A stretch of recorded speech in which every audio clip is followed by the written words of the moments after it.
So I'm going to start the session. Now I will start from where I stopped last time. And I also want to tell you all again, if you can't hear me or if you can't, hear my voice, or if you can't see the slide or the image, please stop and you can interrupt me. At the same time, whatever questions, whatever clarifications you want, you all can ask. And I must also tell you all right now I am in the process of correcting the papers for the previous exam we had last, I think 1 month back we had the exam. Most of the students, I must tell you all, most of the students have got through. Almost 90% of the students have done very well. So that is another motivating factor for you all, the importance of adhering to following these lessons, because about 90% of the students or 95% of the students have got through and they have performed very well. And some students have even got the full marks. So I must repeat again, please off your mobile, keep your mobile on silent, put your mobile on silent mode. And if you speak to anyone or if you speak to your home people, everything is recorded. And not only it's recorded, the moment you open your mouth, your name appears in the screen.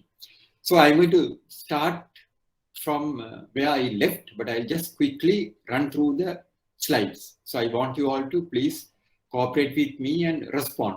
Is it clear to you all? Is it clear? Yes, sir. Clear, sir. Yes, sir. Very good. So now I'll just quickly run through, because everything is recorded. You all are having the luxury of going through this presentation over and over again, because everything is recorded. So now I'm going to start from where I stopped last time.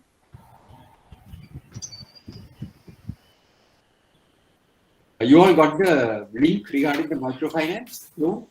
I sent you all. Have you all got it? Microfinance, Menaka would have sent you all.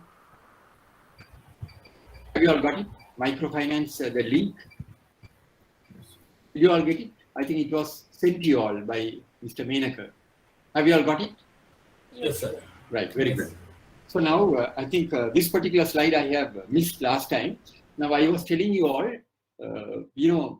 now before I open that slide, I want to ask you, can the banks go for parate action against third-party mortgage? Now you have listened to my presentation, you may have gone through the recordings. I'm asking you a question. Can the banks go for parate action? That means, can the bank under the parate action, can they auction the property under parate action for a third party?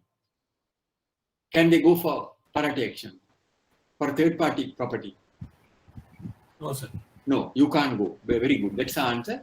For third party mortgage, you can't go for parate action. But I'm using the word but. Look at this particular notice, paper, the news item. Mortgage the third party assets can be sold, orders Supreme Court. So now we are saying you can't go for parate action against third party mortgage. But here this is an interesting case where the Supreme Court has given a ruling. You can go for third party mortgages, even for parate action, provided that third party has some connectivity to the borrowing. That's what the judgment says. Because when you look at this particular slide, the heading may mislead you. Mortgage the third party assets can be sold, order Supreme Court. The caption is wrong. The caption there said mortgage third party assets can be sold, order Supreme Court. But what have they said? They have said you can go for auction, you can go for parate action, you can execute parate action even for third party property, provided that third party has some connectivity to the borrowing. Now this is a famous case. Yashoda Holdings Limited had filed a writ application in the Court of Appeal against People's Bank to challenge a resolution adopted by the bank under the provisions of the People's Bank Act to sell the assets mortgaged to the bank by Mr. Yashari Kasturiarachi, Managing Director of Yashoda Holdings Private Limited, to secure the overdraft facilities granted to the said company. The judgment was delivered in favor of People's Bank, and Yashoda Holdings Limited appealed to the Supreme Court. In an appeal to the Supreme Court, a three-judge judge bench comprising judges dismissed the appeal directing the sale of mortgage asset. In this action, the bank's possibility to execute a parati action for third-party mortgages has been challenged. And having considered the submission made on behalf of both parties, the Supreme Court declared that a controlling party shareholders and directors of a company cannot be considered as third parties and refused to grant leave to proceed the above application. Further, the Supreme Court directed the counsel who appeared on behalf of the bank to advise the chairman of People's Bank to carry out an investigation on transaction and officials who had granted the loans of this nature and to take suitable measures to prevent such situation. And here Supreme Court, not only they have given the judgment in favor of People's Bank, they have even directed the People's Bank management to take action against advise the chairman of People's Bank to carry out an investigation on transaction and officials who had granted loans of this nature and to take suitable measures to prevent such situation. So this is a very interesting case because the heading is misleading, because when somebody looks at the heading, they may see what it is. Supreme Court has given order to, you can even go for parati action against third-party mortgage. No, but what they have said is, if that third party has some connection, so the director of that particular company cannot hide under the corporate. Now this particular, now see, Yashoda Holdings loses legal battle against People's Bank.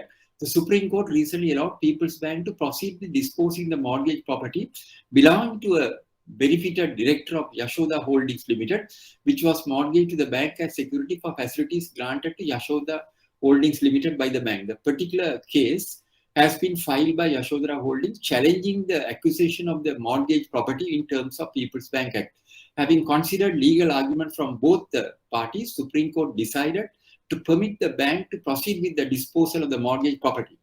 This judgment, by lifting the corporate veil, further confirmed that a director cannot hide under the disguise of the company name and the property of a benefited director of a company which is mortgaged to a bank is also subject to the parati execution.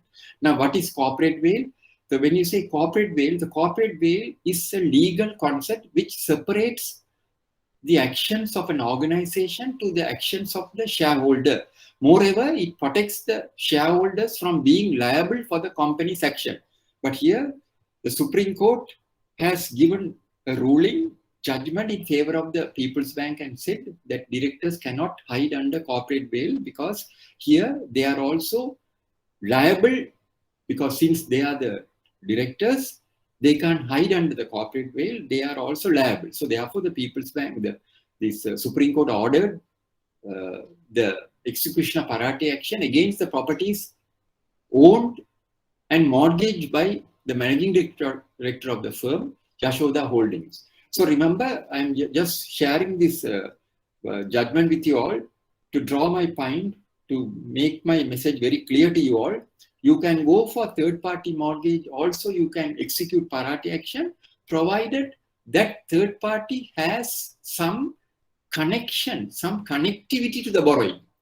So if it is a director of a company, if he is mortgaging his own property, then there is some connection. He is connected. But if it's a private party, if I am taking a loan and if I am giving my sister's property as a mortgage, then it's a third party. So unless you make my sister the co-borrower, you cannot execute parati action against my sister. But if it's a director of a company, he is directly connected, he is directly liable. Is it clear to you all? Is it clear? Is it clear to you all? Yes, because I think last time I missed this particular slide. That's why I'm revisiting this again to go through and see whether I have missed any slides. Now, what is a corporate veil? The corporate veil is a legal concept which separates the actions of an organization to the actions of the shareholder.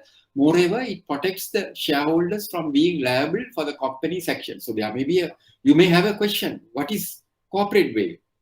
Answer is here. Make a note of it in case if there's a question. In case, what is corporate veil? The answer is here. So now, in fact, these are all, I have discussed all this in my previous slide.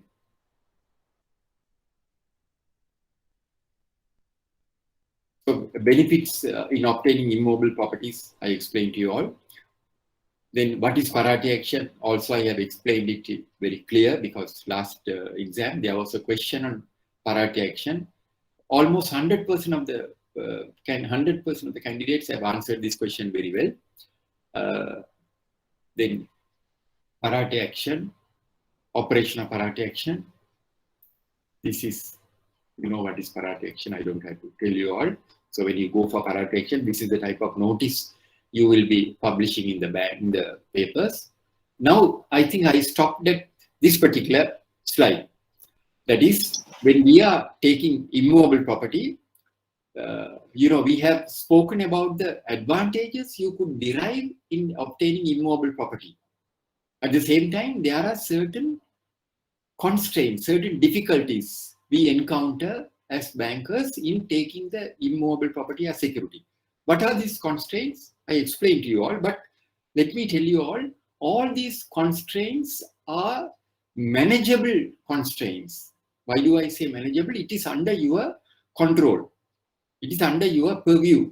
These are all under your purview. Why do I say that? We can't say time-consuming process now, because now today we are living in a highly competitive environment. So you can't say that. It is going to take a long time, because today lawyers are in a position to examine the title within a day. Within a day, they are in a position to examine the title, provided you submit all the documents. The value of the property may, under exceptional circumstances, could fall. How can the value fall? That again, customer may neglect the property. He may have not maintained, but we can track such negligence by carrying out annual inspection. Immobile property, we have to carry out annual inspection. Annual inspection is a must. If there's a question whether immobile property, whether it is necessary to carry out inspection, the answer is yes, annual inspection. Why? What is the reason? We have to ensure that the original status remain intact. Now, when you take an immobile property as security, the status may change. When you are granting the loan, the house may be in excellent condition. The environment may be different. The environment may be different. If there is any change in the environment, adjoining property, if there is a transformer is fixed near your house, that will also undermine the value. The value may come down if there is a transformer fixed, or if there is a petrol shed, or if there is a shop which is dealing in chemicals, or if there is a funeral parlor. Like these are all some of the negative aspects. So all these negative aspects are under the control of the banker. That is the reason we have to carry out annual inspection. It's a must. The reason is when we carry out annual inspection, we are not just going and looking at the house. We are looking at the surroundings. The surroundings may change. If the environment change, it will have a direct bearing on the property which is mortgaged to us, on the property on which you have an interest. However, these are all manageable constraints under the purview of the officials of the bank. Now, central bank stipulation, if it is a residential property, you have to carry out inspection once in 4 years. If it is a commercial property, you have to carry out inspection once in 3 years. That is a stipulation, if I remember correctly, given by central bank. But the bankers have gone one step further. What is their stipulation? Bankers, almost all the banks insist you have to carry out annual inspection. A must. That means every year you have to carry out inspection, because very many times I have come across situations in some other banks where I was attached to. Some of the young people used to ask me, sir, is it necessary to carry out annual inspection for immobile property? I said, yes. I used to tell them, sir, what is the purpose in carrying out annual inspection? We can't understand. So then we had to tell them the reason. This is the reason you had to carry out annual inspection, because if you are having a house every year or once in 2 years, you will want to color wash the house. You want to maintain. Substantial amount is incurred by everyone towards maintaining the house. And in addition to that, the neighborhood. Now, if in your neighborhood, if your next door neighbor, if he is selling the house, you are concerned to who are the people who are going to purchase. Why? Because those occupants, the people who buy the property, who come into occupation, might change the entire environment. May change the entire environment. Now, even I can tell you a good example is the place where I am residing. I am here for the last 45 years. We never encountered any problem because we have excellent neighbors. Our next door neighbors, they have been our neighbors for 30 years. So these people migrated. So before they migrated, they wanted to sell the house. So they came and met us and told us that they are migrating. They want to sell this house. So they wanted me to find out a suitable buyer. And they asked me whether I am interested. I said, I am not interested. But they said, no, because we are very particular. We are not selling this just for the sake of money, but we are very careful in selecting the buyer. Why? Because this is a very good neighborhood, because we are aware, because we don't want to give any problems to the neighborhood, the person. So they said, I have got some offers, but I am very particular in selecting a good buyer. Because why? Because that will change the entire environment. So that's why, remember, when you are carrying out the inspection, you have to carry out the annual inspection is a must. It's a must. And when you carry out inspection, remember, you are not only looking at the particular property which is mortgaged to you, you are going to see the environment, look at all sides and check with the original valuation report which was given to you at the time of processing the loan. Check with that original valuation and see whether there is any change to the status. Is it clear to you all? Is it clear? Is it clear? Yes, sir. Yes, sir. Right, very good. So now we are coming to the next one. Comparison of immovable and movable. I think, I don't know whether I have shown this slide earlier. If somebody asks you why do bankers like to go for immovable assets, the answer is here. If there's a question, give 5 benefits which you could derive in obtaining movable asset, the answer is here. Give 5 aspects which makes the movable asset a high risk security, answer is on the other side. So I have given this comparison for you to understand the gravity. Immovable property appreciates in value. Movable depreciates in value. Immovable, motivation by the borrower. Movable, no motivation. There's no motivation by the borrower because he knows, he or she, they know, even if you don't pay, bank cannot come and take over the movable, because you have to go to courts, get a court order. It's a tedious and difficult process. Easy to monitor, difficult to monitor. Peace of mind to the banker, no peace of mind to the banker. Assets will be intact, asset will not be intact. Bank's exposure will be safe, bank's exposure is exposed to risk. Is it clear to you all? Is it clear to you all, this particular slide? Is it clear? Yeah. Is it clear? Yes, sir. Right. Now, coming to the next segment of immovable property. As you all know, immovable property, when we say immovable property, it is land and building, house and property, heavy machinery in the sense which are permanently fixed, and also apartments. Now, this is a massive apartment complex. These are all these apartments are also coming under the concept of immovable property.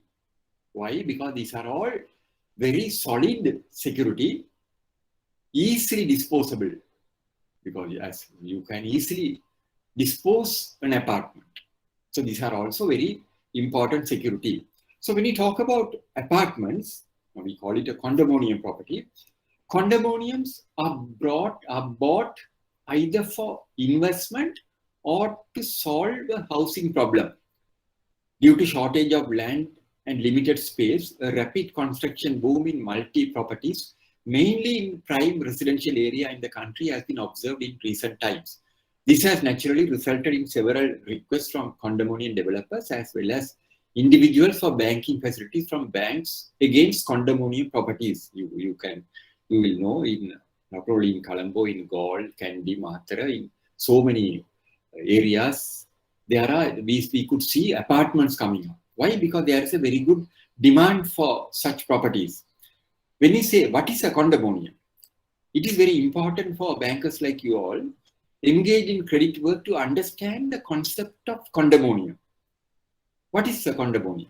A condominium has 6 sides with its wall, either party walls shared with the adjoining condominium dweller or separating the condominium from an adjoining common element. A condominium encompasses space that can be divided into rooms or separate sections. Now, in terms of the Roman Dutch law, which apply to immobile properties in Sri Lanka, the owner of a building is the owner of the land in which such buildings are constructed. So if you have a land, if you construct a house, building, upstairs building, the entire property, the ownership of the entire property is vested with that owner. In other words, the building too goes with the land. However, this concept, was changed with the enactment of the apartment ownership law, which for the very first time recognized horizontal layers of a building registered under its provision as a class of property on its own, giving the right of separate ownership for such subdivisions. Now, you can see this is also an apartment complex under construction, a small apartment complex under construction. So how do we secure? We can go for a tripartite agreement until the completion of the construction. Now, types of condominium property. When we talk about condominium, there are 3 types of condominium. Number 1 is condominium completed building. Now, if the building apartment has been fully completed, then they must be in a position to provide the certificate of conformity, COC. Then semi-condominium, partly completed building with COC for the completed part and in possession of a building permit for the proposed construction. Then provisional condominium, proposed building with the approval building plan and building and valid permit.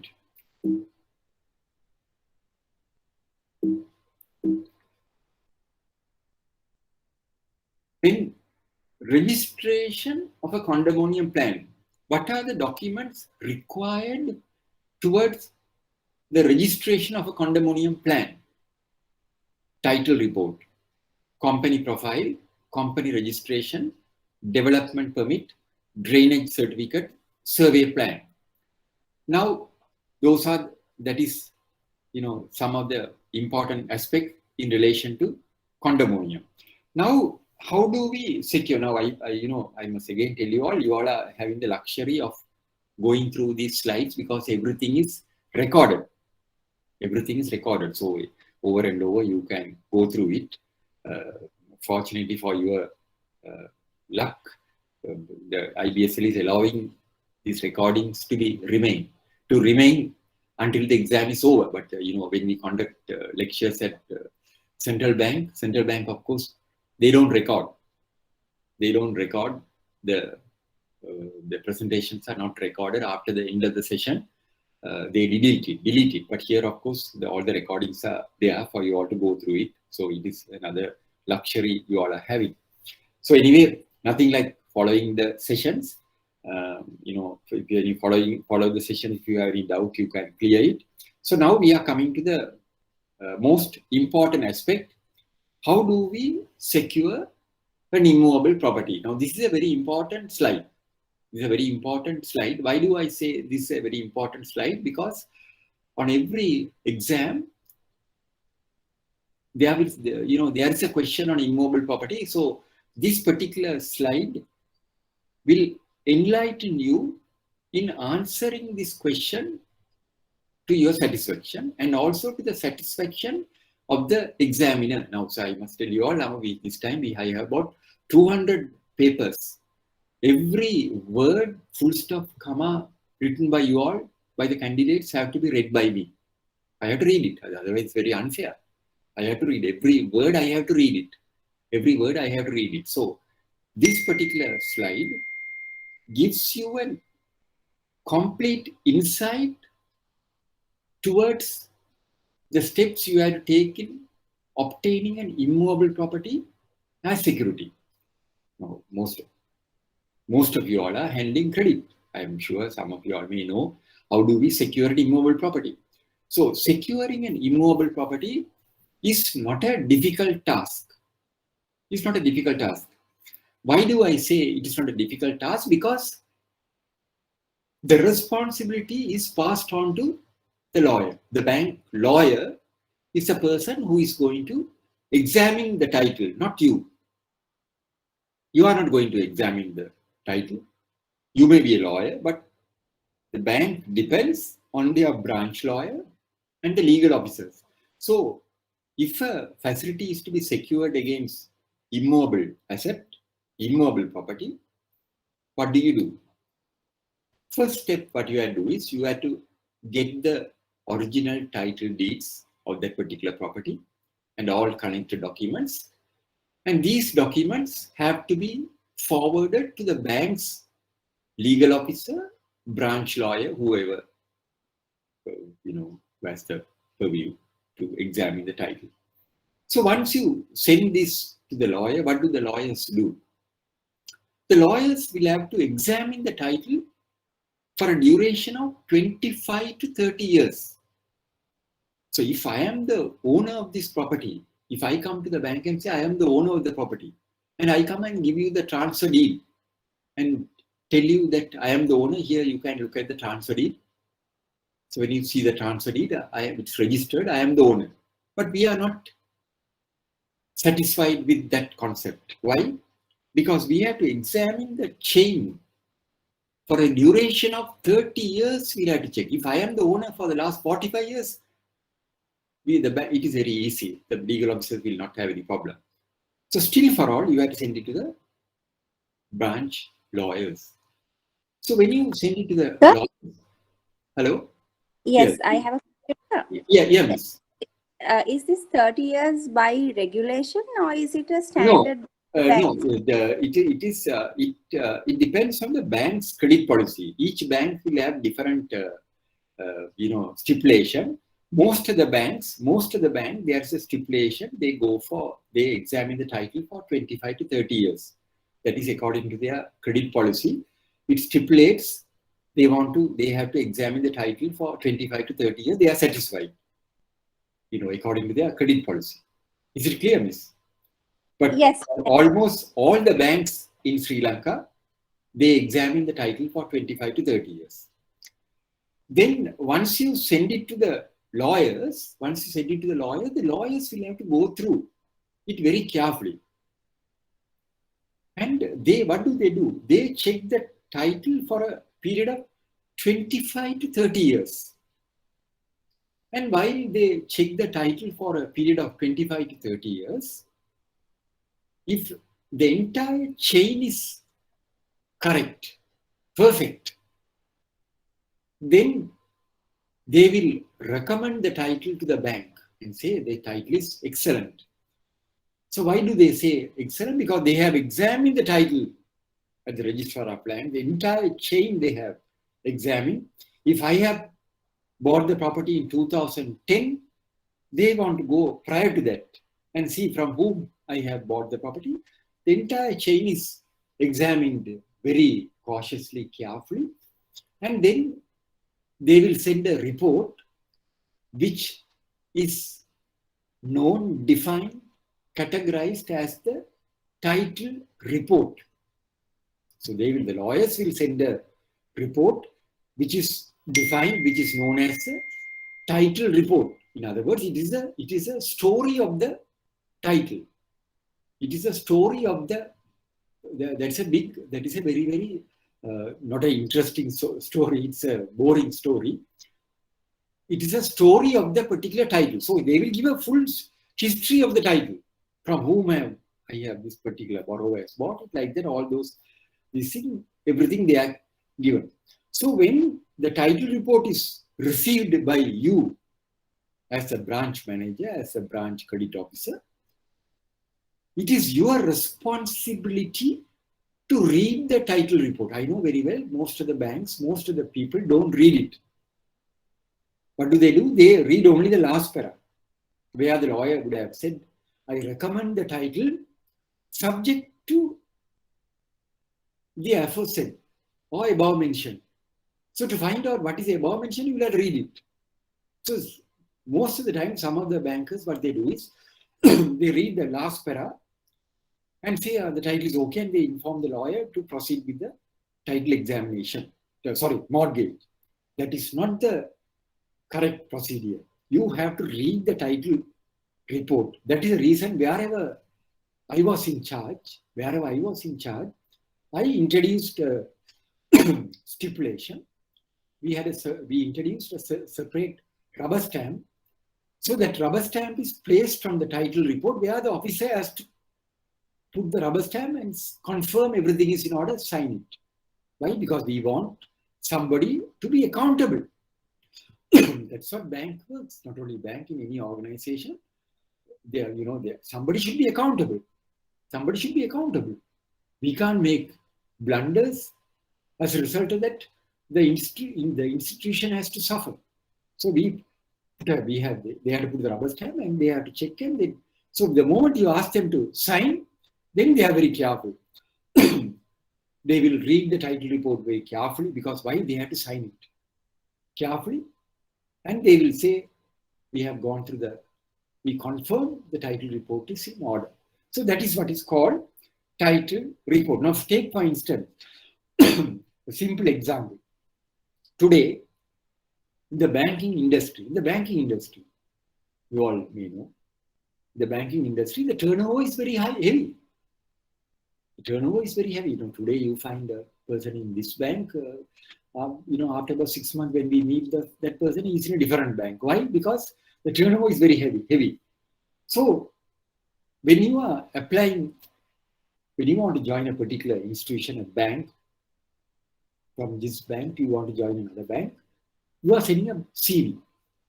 You are giving the details of your biography. You are giving the full details of your work experience. There you will say that I joined the National Bank 10 years ago or 15 years ago on this date. Then after that, I resigned from the bank and joined the Pan Asia Bank.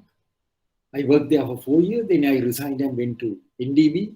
I worked in NDB for another 5 years. Like that, the full history is given. So when the CV is sent to the HR department, at the HR department, they go through the CV very carefully and see whether there are any gaps. So while going through the CV, they will see the connectivity. And in between, if there's a gap, what do I mean by a gap? Take, for instance, the prospective candidate. He or she has resigned from NDB in 2005 and joined another bank in 2008. So 3 years, there's a gap. 3 years, there's a gap. So the HR people will be cautious, will be concerned. Why? 3 years, there's a gap. So in other words, your CV is a defective CV. It's a defective CV. I have come across such instances. Then the HR people will call that candidate and ask the candidate, you have been working at these places, but in 2010 you have resigned from a particular bank, NDB, and why did you resign? Then he will have no answer. He will say, no, I resigned because I want to take a break. Who is going to take a break? Young person, will he take a break just to resign and stay at home? Then that is a defective CV. The HR manager head will be cautious. They will not touch that CV because he may have resigned due to some reason, or he may have been forced to resign. Similarly, in title report also, we have to see the connectivity is perfect without any defect. So while we check everything, if the connectivity is absolute, without any defect, then the lawyer will recommend the title and advise the bank the title is perfect. You can go for a mortgage. Is it clear to you all? Any questions on that? Any questions? Is it clear? Yes, sir. Right. So if the title is recommended by the lawyers towards acceptance, the bank could proceed and advise the lawyers to arrange for the examination of the mortgage. However, the execution of the mortgage should be done only after ascertaining the acceptance of the valuation of the property, which is a very important stipulation. Failure to ensure such a course of action will result in serious repercussion. Now, when you are examining the title report, put yourself as a person who is buying the property. Now, if you are buying a property, what will you do? If you are buying a property, what will you do? You will examine the title report very carefully to see why, because you are investing your hard-earned money on this particular property. So it is the same principle is applicable to you as a credit officer, because the bank is relying on your judgment. That's why at the very outset I mentioned, the bank is relying on you to take all possible steps to mitigate whatever risk which is visible. So you have to check that very carefully. So this is what is called title report. But if the title is perfect, if the title is very clear, if there are no defects, you should not advise the lawyers to execute the mortgage until can you complete it? Until you obtain the valuation report. Title may be excellent, title may be clear, but if there are no buyers for that particular property, if you are unable to derive the amount what you want, if there are no buyers for the property, there's no point in going for a mortgage. So once the title is clear, you have to keep it aside. Then you have to, now you have cleared one hurdle. The title is clear. As a credit officer, as a branch manager, you have overcome one hurdle. So now the next hurdle is you have to go for a valuation report. Before that, I want to tell you all, before that, what happens if there are defects? Title defects, title not being recommended. What do we mean by the defects or defective titles? Now in a CV, of course, as I explained to you all, as I gave a simple example to you, in a CV, if there's no connectivity, it is a defective CV. That particular candidate cannot expect to join a particular other bank because they will be concerned. They will make inquiries to see why he or she has left, and then they will not. So that is a defect. Similarly, we also may come across defective title when we examine. What do we mean by defective title? Sometimes the lawyer will say that I have gone to the registrar of lands. I was able to examine the title only for a duration of 10 years. Why? Only from 2011 I was able to examine the title. Prior to 2011, I was not in a position to examine. The reason is that the land registry, they didn't have the documents. The folios are damaged. The relevant registry is not available, damaged. Like that, they may come across so many concerns. So therefore they say, I am not in a position to recommend this title. Why? Because I was able to examine the title only from 2011 for 10 years. But you can't. Can you tell the lawyer to execute the mortgage? No. Why? Because your bank expects, your bank's credit policy stipulates that you examine the title at least for a period of 25 to 30 years. But if the lawyer says, no, I can't examine, I'm not in a position because land registry, they don't have the documents, then you can't penalize the customer, you can't penalize the prospective borrower just because the land registry doesn't have the documents. Just because the land registry is not in possession of the documents, you can't penalize the customer. So what do? How do you overcome this particular defect? How do you overcome this particular defect? How can you help the customer? Can you all tell me? If you have gone through my handouts, the answer is there. How will you help the customer if you come across such a situation? Any guesses? If you come across a situation where the lawyer is not in a position to recommend the title due to certain defects. You can go for a title insurance, sir. Very excellent, very good. You can go for a title insurance. So now I will slowly examine, I will just give you one or two examples about what do we mean by defective titles. I'll give you one example. Now this is a common case number 3. The branch lawyer has submitted a detailed title report. However, they were able to examine the title only from the year 2000, from which point the title is very clear. That means for 21 years, the title is very clear. Prior to 2000, the records are not available at the registrar of lands. Folios damaged, destroyed, entry is not clear. But you can't proceed with the loan because your bank's credit policy stipulates you should examine the title at least for a duration of 25 years. You can't deviate from the credit policy because who can deviate? Even the approving authority cannot deviate. You have to go to the board of directors because this credit policy, all these have been submitted to the board. It has been approved by the board of directors. So if you violate, you are in trouble. So this is only for 21 years they were able to examine the title. So this is a defective title. Let us examine another complicated case. This is a bit of a complicated case anyway, just for your information.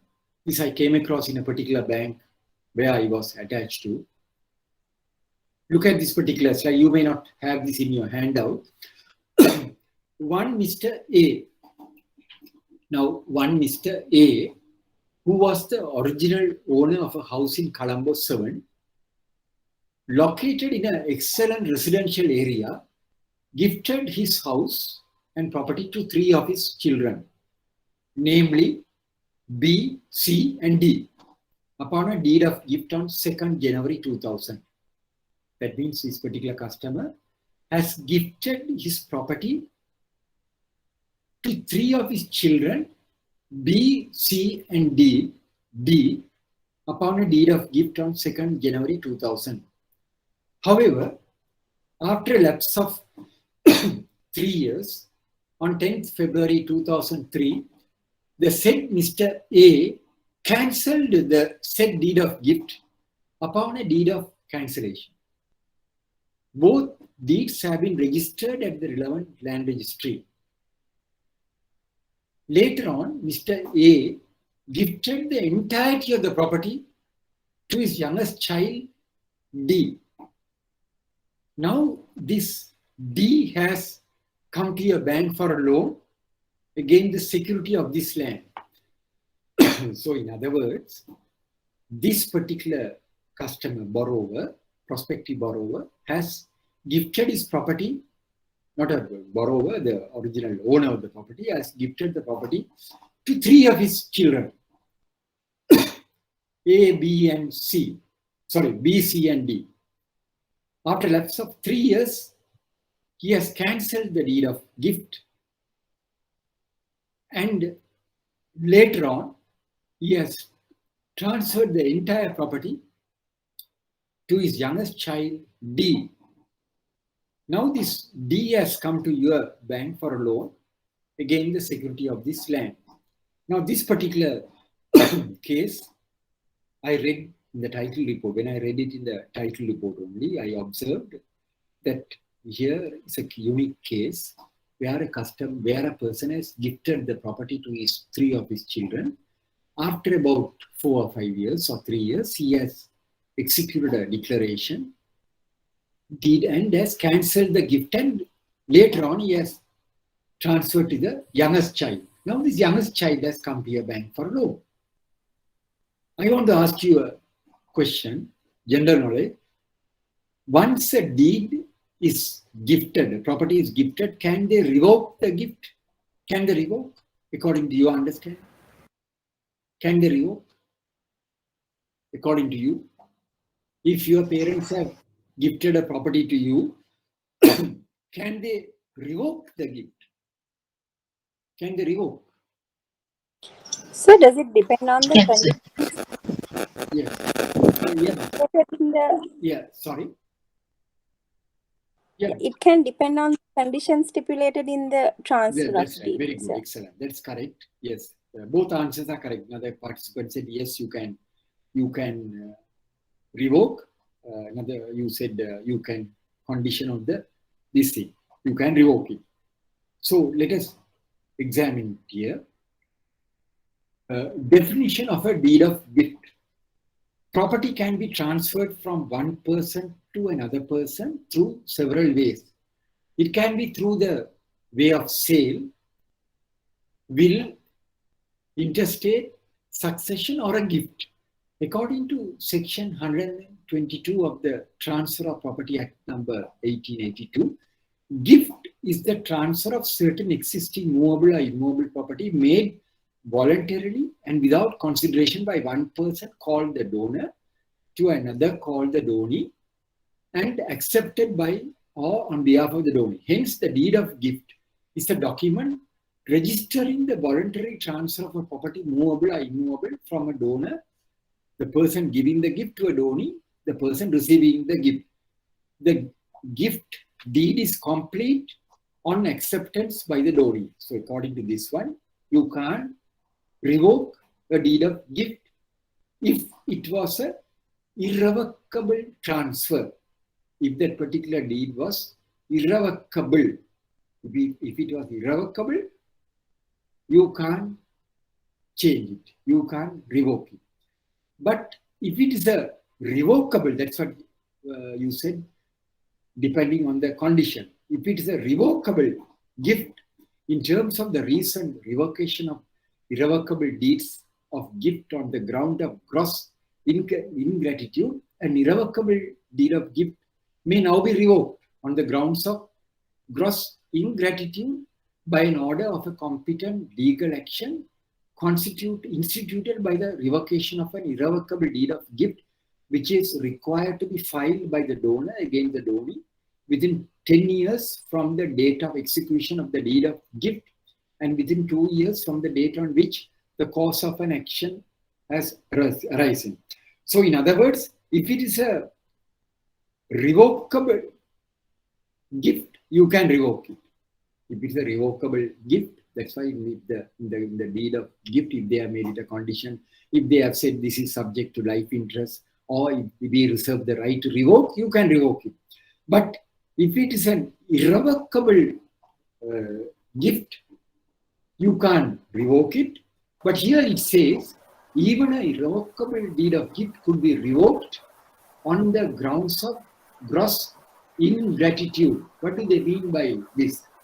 Because when a person is transferring a deed of gift, we would have seen, you all may have come across, there's a clause there where they say, I am transferring this property to my daughter, to my son, to my brother, to my sister, due to the natural love and affection I have.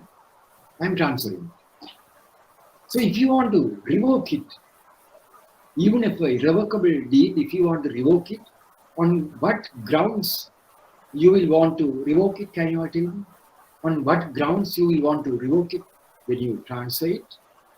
That is irrevocable deed, you have gifted it.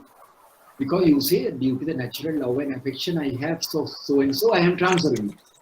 But if you want to revoke it, what is the circumstances? What are the circumstances which would have necessitated for you to go for a revocation? Can you all tell me? What is a compelling reason which would have made you to rethink of the deed of gift? According to you, what do you all think? Because in gratitude, because you have to prove to the courts that I have transferred these properties to my daughter, my son, or to somebody, as due to the natural love and affection I had for them, but now they have violated that particular principle has been violated. So now recently I was asking at a seminar when we had a session on legal aspects from a professor of law. He said you can't just go to the courts, the courts will not give, because such ingratitude have to be supported by documentary evidence. When you say, what do you mean by documentary evidence? Because that should be supported by police entries. You have to go and make an entry at the police station to say that so and so has ill-treated me. So those also have to be submitted to the courts. Then the courts may consider to revoke the deed of gift. This is in relation to irrevocable deed of gift. So remember, irrevocable deed of gift cannot be revoked. Who can revoke? Only a court of law could revoke it. That also you have to produce documentary evidence to justify that there is a violation of the gratitude, the principles of gratitude. But if it is a revocable deed of gift, when they are giving a deed of gift, they have the life interest, or they reserve the right to revoke. Such revocation, such clauses could be revoked. So when you come across, now here in this particular case, what I am trying to say is, so this is a unique case, a revocable, irrevocable. This is a irrevocable deed. He has gifted to the three of his children. So later on, he had decided, and he wanted to cancel the deed of gift and give it to the youngest child. So when we examine all these were highlighted in the title report. So when we examined, we came to the conclusion that there is a defect in this particular title. So when the particular customer was borrower, that is the D, the customer, the particular, now this D has come to your bank. So when we spoke to the D, so that lady said, no, now the B and C are my sister and brother, they have no objection. So then she produced a letter from the B and C to say that they have no objection. But still for all, bank considered this as a defective title and we went for a title insurance. So these are two cases which I have given. This is a common case, third one, and the other one is a complicated case. So when you come across such instances, we can always go for a title insurance. When you say title insurance, what do they? It is just a comfort. Remember, when we say title insurance, when we get a title insurance, that will not rectify the defect. You have to understand that. That will not rectify the defect. It is only a comfort which is given to the banker and the borrower to overcome the difficulty they are facing in taking the loan and granting the loan. But it will in no way rectify the defect. Now today, under today's context, if you are buying a property without a bank loan, you are buying a property by utilizing your own funds. You are borrowing a property, you are buying a property. If you come across a situation like this, there are certain defects, then you can always go for a buyer's title insurance. Insurers are now giving buyer's title insurance. You may come across situations. Take for instance, you want to buy a property. without taking a bank loan. The property, the lawyers say I can examine the property or the title only for 10 years. Prior to that, land registry doesn't have the documents. So still for all, you can go for a buyer's title insurance. So this is only a temporary comfort to face any eventuality. And remember, it will not rectify the defect. Is it clear to you all? Is it clear? So to understand the principle of defective title, is it clear? You may come across numerous other cases. Is it clear to you all? Yes, sir. Right.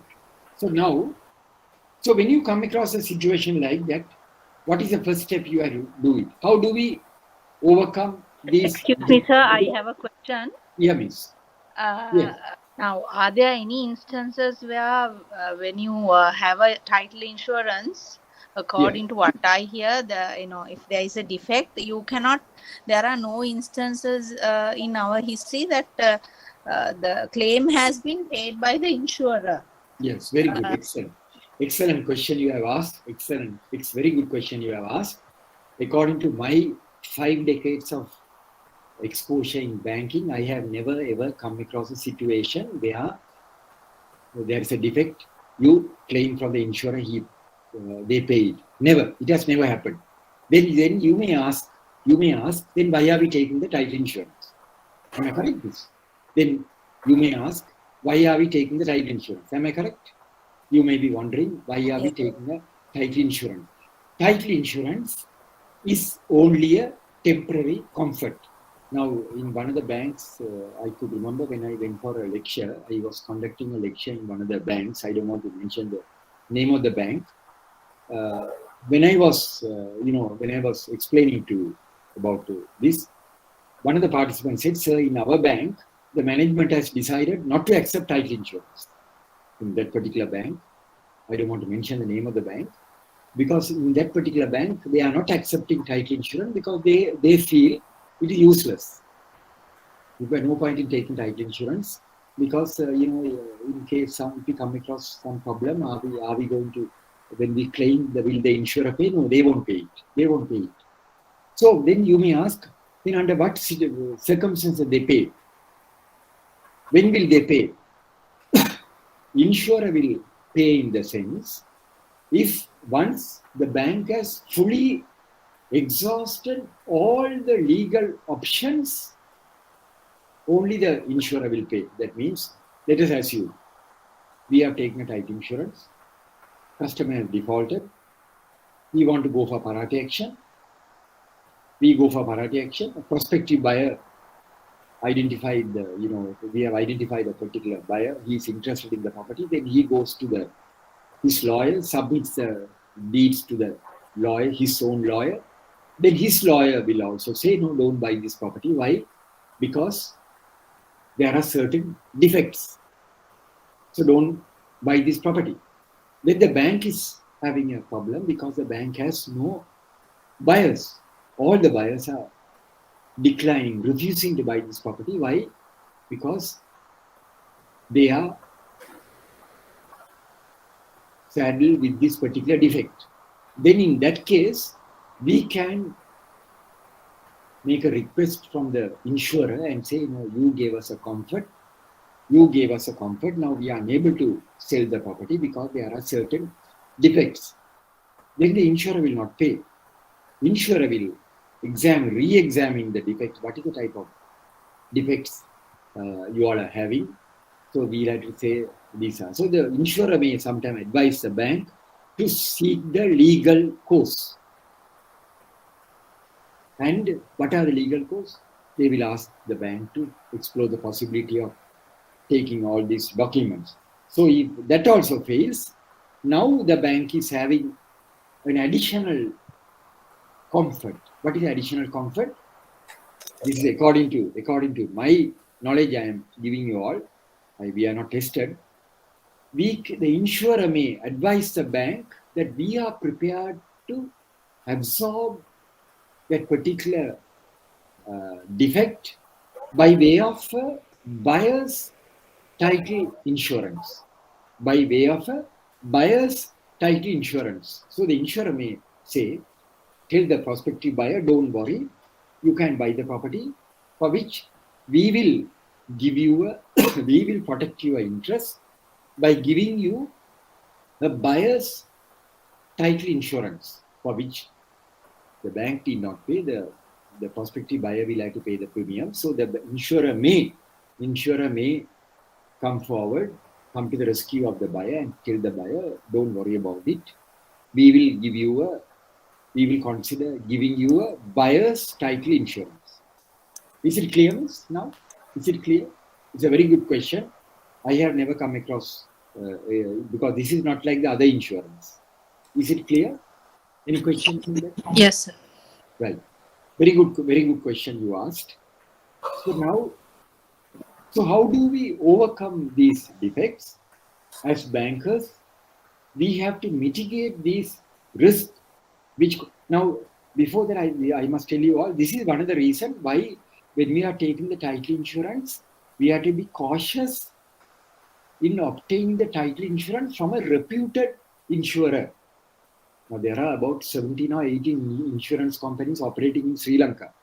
I remember in one of the banks where I was attached to, they were giving title insurance over the counter. Over the counter. We were not accepted. We blacklisted that particular insurance company because the particular insurance company also, they don't just issue title insurance.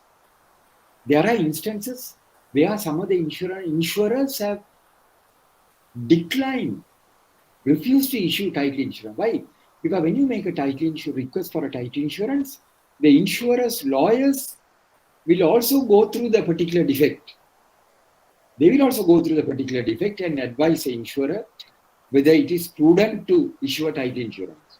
So if the risk is very high, sometimes they may decline. So it depends. So therefore, you have to be very careful in selecting the insurer when you are obtaining a title insurance. You have to be cautious because we can accept for any insurer, but you have the right to refuse. So you have to be very careful. So now, how do we overcome these defects?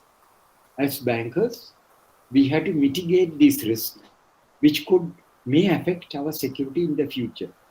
The customer who has sought the facility from your bank is considered to be excellent.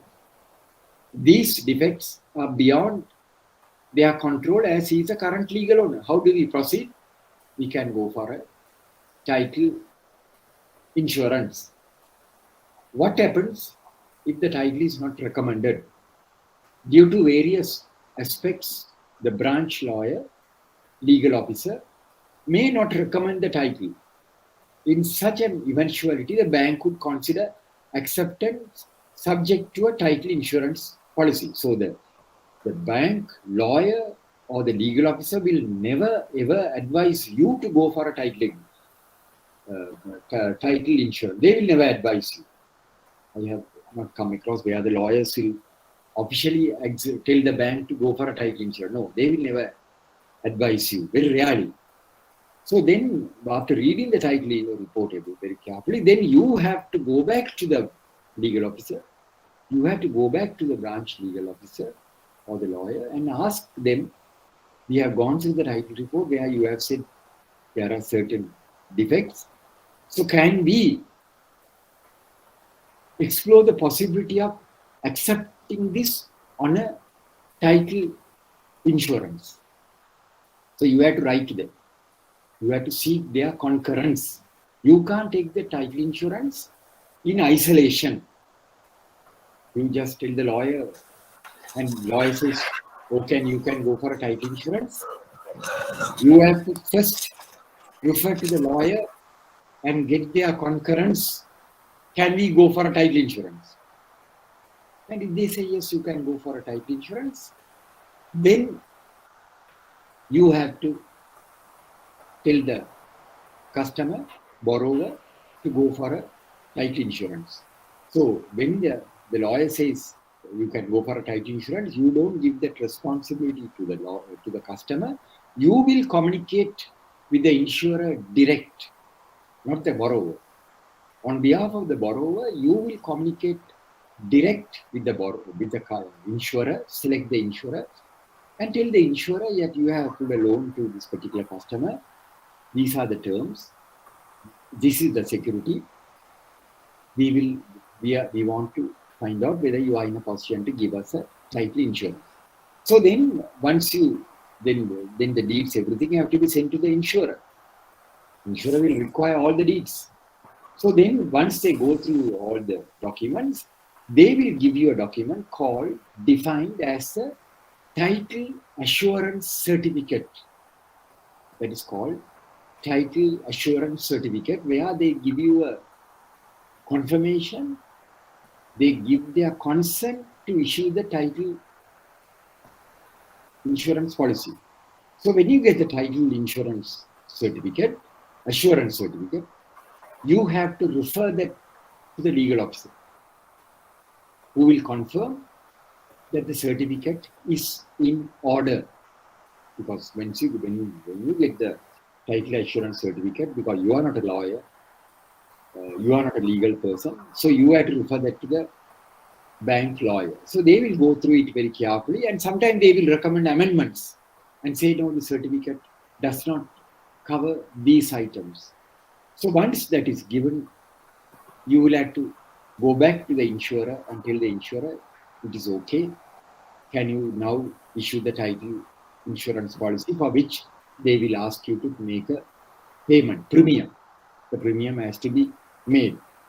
Then once you said effect the premium, they will issue a policy called title insurance policy. So even though you have got the title insurance policy, you have to again refer back to the legal officer and to confirm acceptance prior to the execution of the mortgage. So the lawyer will go through it and say, yes, title insurance is acceptable. Now I will arrange for the execution of the mortgage. After that only you can arrange for the execution of the mortgage. Any question on that? Any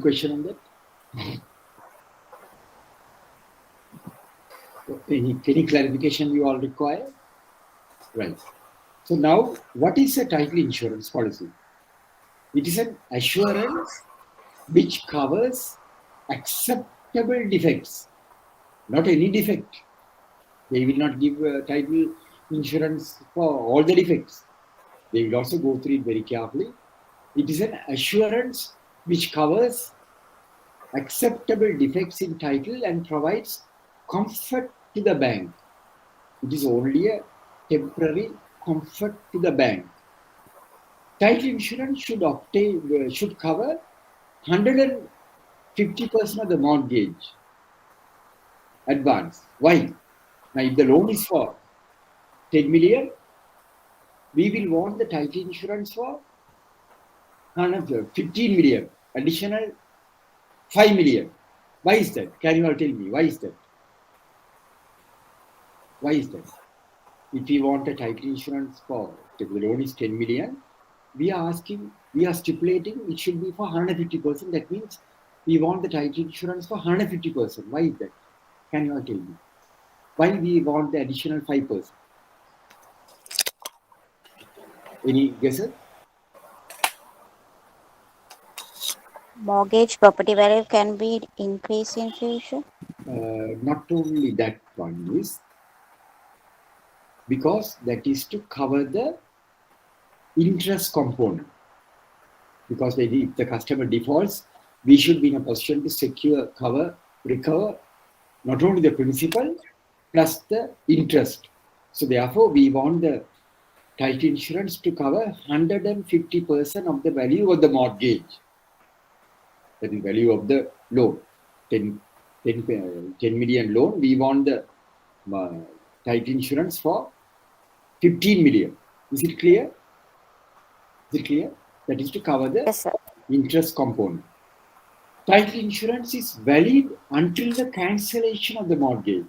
Remember, when you are taking title insurance, insurer will ask you to give the details of the facility. So you will say, Details: 10 million loan, rate of interest is 20%.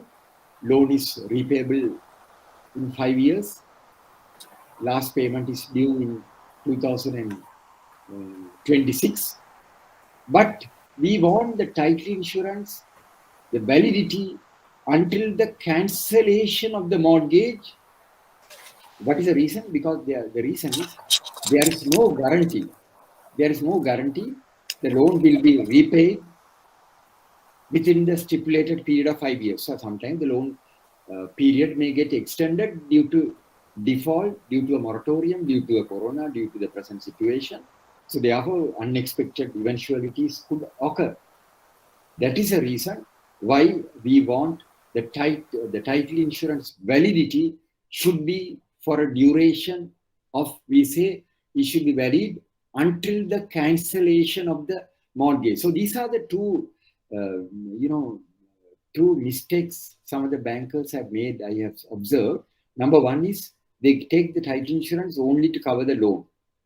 No, you have to get the title insurance to cover additional 50% to cover the interest component, and validity is until the cancellation of the mortgage. Why the cancellation? You may ask, why the cancellation of the mortgage? Why can't we take the title insurance? Because I have come across a situation where the insurers used to argue with us.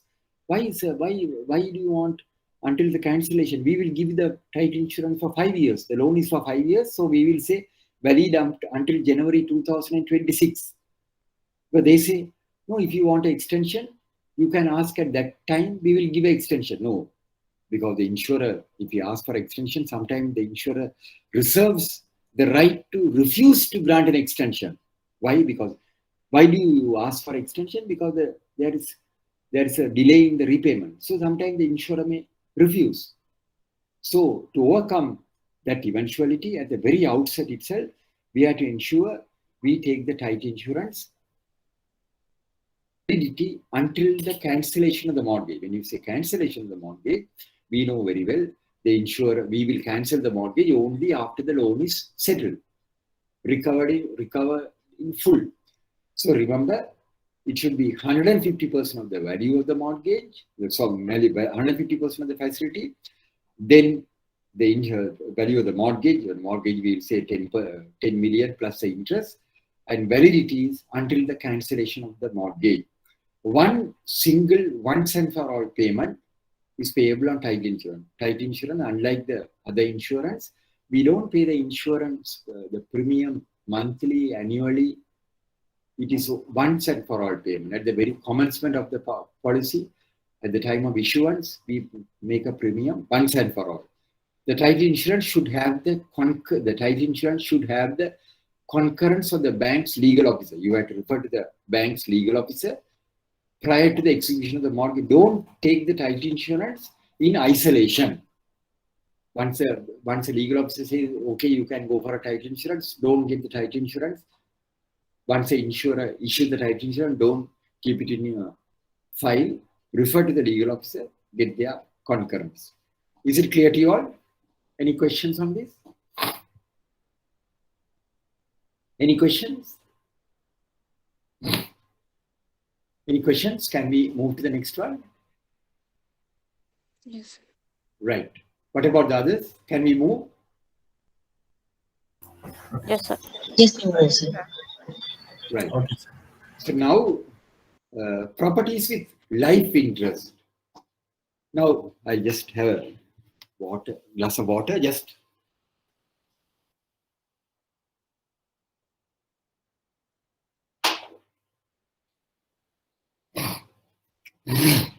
Right.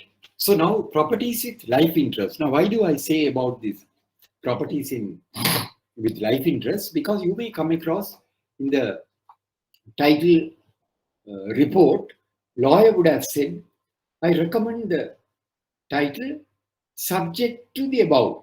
What do you mean by the above? That means there will be so many stipulations which the lawyer would have come across. So you won't know what are these stipulations until and unless you read the title report. Now, properties with life interest. Title to immobile properties recommended subject to life interest. If a property is gifted with life, now you are the owner of the property, but there is a clause which says that your parents have the life interest. So can you mortgage such properties? Can the bank take such properties as security with the life interest? Can the bank take a property with life interest? Can, sir. Huh? We can. Can they, sorry? Can We can How do mortgage, you, sir. yes. How do you take it? How do you? Yes, you can take it. How do you take it?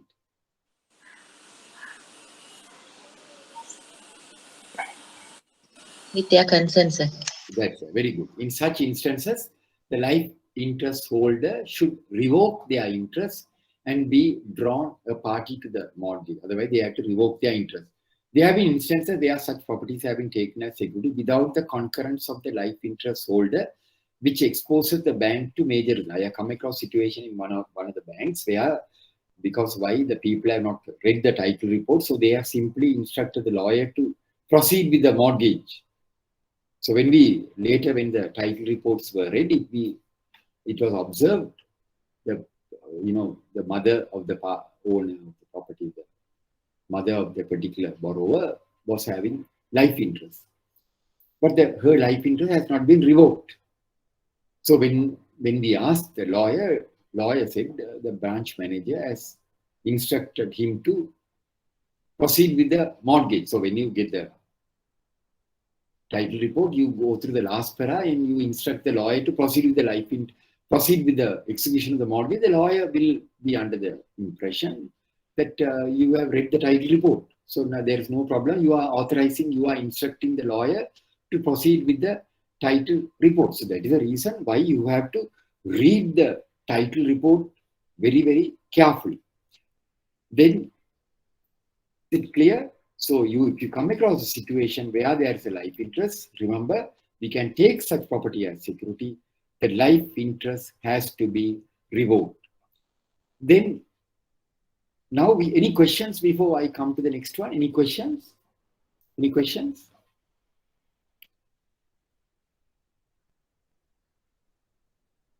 Any questions? Right. Sir, I have a question, sir. Yeah, yes. Sir, in recent past, in PETA area, most of the buildings are under 99 years of Please. Yes. So, on that properties, normally banks are can give any Yes. low. 99 years, you can take it. You can take it. Take it, even Yes. though when they are going for the title report, Yes. title should be they can be obtained for at least 10 to 20 years. So because yes, 99 years you can obtain. You can go for that. I don't think there's any problem. okay, sir. So now we have cleared one hurdle. So you can see now immobile property, unlike other properties, it's a very good security, but at the same time, it's a very difficult security. So you may come across several risks. So how do we mitigate? I have just explained one aspect of it. On one side of the coin, I have explained. Now we have to see the other side of the coin. What is that? Valuation. This is the biggest and most riskiest area. Why do I say high risk area? Because the bank relies on the valuation to a very great extent. Why do I say we are relying on valuation? Because you may have a perfect title. You may have got the title insurance to cover the defect. But if you don't have any ready buyers, if the particular property is not marketable, it has certain constraints, certain difficulties, then your advance exposure is exposed to a major risk. So when you are taking the valuation report, what is the first one you have to do? The valuer, you have to examine and see whether the particular valuer is from your bank's own panel of valuers. Now, according to the central bank stipulation, central bank has intervened even with the bank's panel of valuation. Central Bank in 2014, January, Central Bank issued a circular and they have instructed the banks to examine the panel of valuers and see whether their valuers possess these qualifications. Even the qualifications which a bank valuer should possess has been stipulated by the central bank. They have said your bank valuer should have these qualifications. I could remember at that time when that particular circular was issued, I was attached to a particular bank. So we were compelled to re-examine our panel of valuers, and we found about 30 or 45 valuers didn't have the qualifications stipulated by the central bank. As a result of that, we had to eliminate those valuers from the panel. Why? Because they didn't have those qualifications. So number one is you have to examine your bank's panel of valuers. Number one.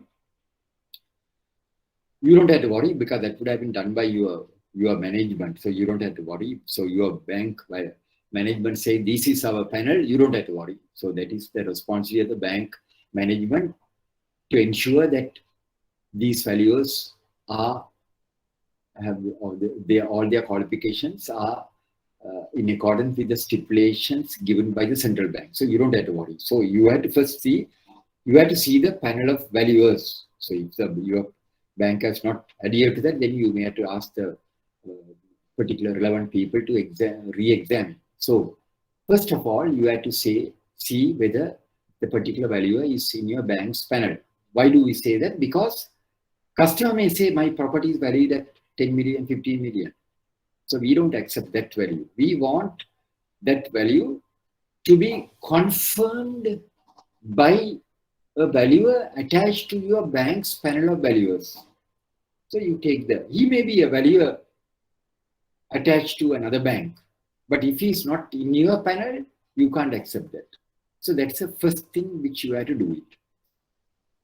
Once you get the value, now that is the reason now in today's context, bankers don't tell the customer to go and get the valuation. We select the valuer, not the customer. We select the valuer and we communicate with the valuer direct and tell the valuer to go to this particular property, check the particular property and forward the report direct to us. So he may contact the customer to make the necessary arrangements for inspection, but he is communicating direct with the bank. The banker is communicating direct with the panel with the valuer, and the bank says, please carry out the inspection. We will ensure the payment is made direct to you. So then we will give the details. So that is number one. So then once that is done, the valuer will submit a detailed valuation report. The valuer will submit a detailed valuation report will be submitted by the bank valuer. They will give you a valuation report, a detailed report. That's what, in the valuation, the valuer is mandated to give all the details. So when you get the valuation report, you have to check the valuation report and see whether the description of the property tallies with the description given by the bank's legal officer, branch lawyer. Because the branch lawyer would have given the details of the property. The branch lawyer would have given the details of the property in the property details. So when you get the report, why I am stressing on this, because there are certain mistakes some of the people have made, because why they don't check the valuation to see whether it is the same property. So you have to check the description with the title report to see whether it's the same property. Once that is given, then you have to see if there is a building within the property which attracts substantial value, the building approval, COC, should be obtained. If building approval is not available, the value of the building should not be taken into consideration. Why do we say building approval? As you know, today, if you want to construct a building, you have a bare land. You have a beautiful land in a ID residential area. You have a land. So if you want to put up a building, house, what is the first thing you will do? You will contact a nice architect, draw up a plan, beautiful plan, up to your satisfaction. Once the plan is drawn, you will go and submit the plan to the particular local authority of your area, municipal council or land, urban council, Pradesh Sabha, or town council, or whatever it is. You will submit the plan to them for approval. And you will tell them that I want to put up a house at this particular location. And most of us who have put up houses know what a difficult task is to get the approval, because they will not give the approval over the counter. So you have to go there, submit the plan. Then there are officials, technical officer, or some people, certain authorities who have been empowered the task of approving the plan. They will come and inspect the property. So once they inspect the property and if everything is in order, they will check everything, the locality, everything, whether the plan has been drawn in such a way without giving any problems to the neighbors. Then the approval is granted. They will put their rubber stamp on the plan and say plan is approved. Plan is approved. So if you want to apply for a loan from the bank, then the bank will insist on the building approval. So that's a must. Without the building approval, the bank will not approve the plan, approve the loan towards the construction of the property, building. So once the approval is given, you can start the construction. You will start the construction. The construction process is commencing, has started. So while you are constructing the house, halfway, you decide to do certain variations, deviations. What are the deviations? You decide to change the plan. That you, at the time of approving, you have got the plan approved for this particular area, this particular original plan. So while the plan construction is in progress, you decide to change do certain deviation. What are the deviation? I want to put the washroom on the other side. I had the washroom here. Now I want to have the washroom on this side. Then you do the changes and you have proceeded. Construction is complete. So once the construction is completed, you have to go back to the municipal or the local authority and tell them, I have completed the construction. Why you have to go and tell them? You have to go and get another document from them called COC. What do we mean by COC? Can anyone tell me, just to see whether you all know? What do you mean by COC? What does COC stand for? What does? Certificate of conformity. Yes, very good. Excellent. When you say COC, that is a certificate of conformity. That is a certificate which confirms that you have completed the constructions according to the original plan. That means certificate of conformity. So that is a legal document which authorizes you to occupy the house legally. So when you go and tell the local authority that you have completed the construction, they come and inspect the property, they check with the original plan, and they find there are certain deviations. They will not issue the COC. They will not issue the COC. So later on they may issue, but initially they will not issue. Why? Because there are some deviation. Then you have to explain to them. You have to explain to them why you had deviated. So building approval and the COC, certificate of conformity, are two vital documents which the banker requires to take the building value into consideration. If you are taking the building value also into consideration in determining the overall value of the property, then these two documents are an absolute necessity. Supposing the customer is only producing the building approval, he is producing the building approval. You are asking for the COC. Customer is telling, no, sir, I have got only the building approval. What about the COC? COC is pending. Will you take the building value into consideration without the COC? Yes or no? If the customer is giving only the building approval and COC is not in a position to, he's saying COC is pending. As a banker, will you take the building value into consideration without the COC? No. No, you won't take it. You will not take it. You will tell the bank customer, we can't take the building value. Why? We need these two documents. So if the customer is not in a position to provide these two documents, you will have to exclude the building and take only the land value into consideration.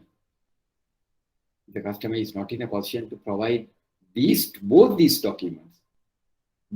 documents, then you can't take the building value into consideration. You have to deduct the building value, you have to exclude the building value, you have to eliminate the building value, and you can take only the land value. Why? If the building approval is not given, if the COC is not given, that means that particular building is an unauthorized structure which could be demolished anytime the local authority wants. Why? Because you have not got the approval. If there is a building within the property which attracts substantial value, the building approval, COC, should be obtained. If the building approval is not available, the value of the building should not be taken into consideration to assess the value of the property. Not only the building approval, if the building approval and the COC are not available, you can't take the value of the building into consideration. Is it clear to you all? Is it clear? Yes, sir. Right. Then Yes, sir. coming to the next important aspect, occupancy of the building.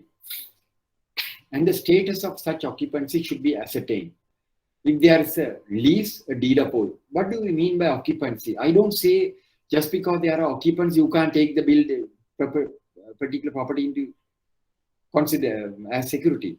Because the valuers, we have told the valuer, there are certain guidelines given to the valuer. I have prepared a value guideline. There are about 20 value guidelines which I have given to the valuer when I was in the particular those banks.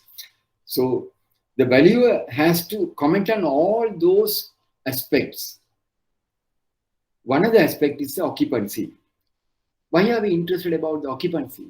Because you can't go for parate execution. You will not be able to sell the property if there are occupants. Now, in Sri Lanka, today you see there are so many properties, so many houses, apartments closed. People don't want to give it. People don't want to give it on rent. Why? Because they have a worry, they have a concern. If this particular house is given on rent, they will not be able to get it back. Now, even the place where I am residing, just opposite our house, there's a beautiful house, closed for the last 3 years. Closed. Why? Because the owners, they have gone abroad. They have not migrated, but they have gone abroad. But they don't want to give it on rent. Now, even the other day when I spoke to that particular gentleman, on and off, he used to give me calls. I asked him, it's a crime, no, why you are keeping your house closed? There's a caretaker who just once a week comes and checks everything and goes off. He said, no, I don't want to give it on rent, because if I give it on rent, I will not get my house back. Because that is a concern people are having. You can get into a lease agreement. Now you may ask, why you can give it on a lease agreement? Yes, you can give it on a lease agreement. And if you give it on a lease agreement and if that particular tenant refuses to leave, what will you do? Now people are under the impression, now recently a relation of mine, they have a house, they are giving it on rent, and they were talking to me, and when they were speaking to me, they were telling, no, we have got a lease agreement signed. I said, yes, you have got a lease agreement signed. So if that particular tenant refuses to leave, what do? Can you all tell me? If you are given a house on a lease agreement, if the tenant refuses to leave, what will you do? Can anyone tell me what will you do? What will you do if they refuse to leave?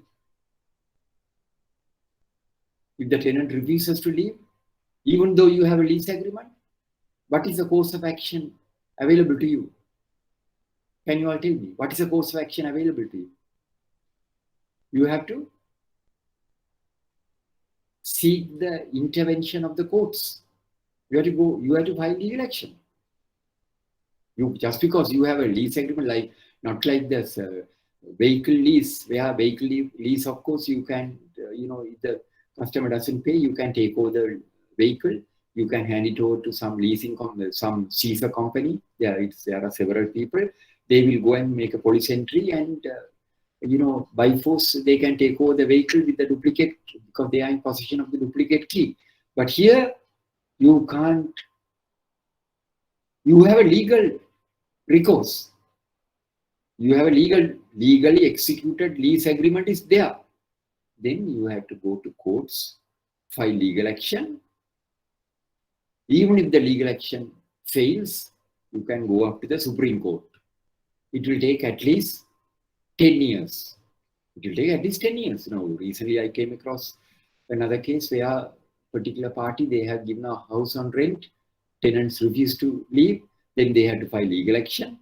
And ultimately it took 16 years for them to eject the tenant. It took 16 years. That's the reason why today most of the people do not want to give their houses on rent, because they have a fear the tenants will not vacate.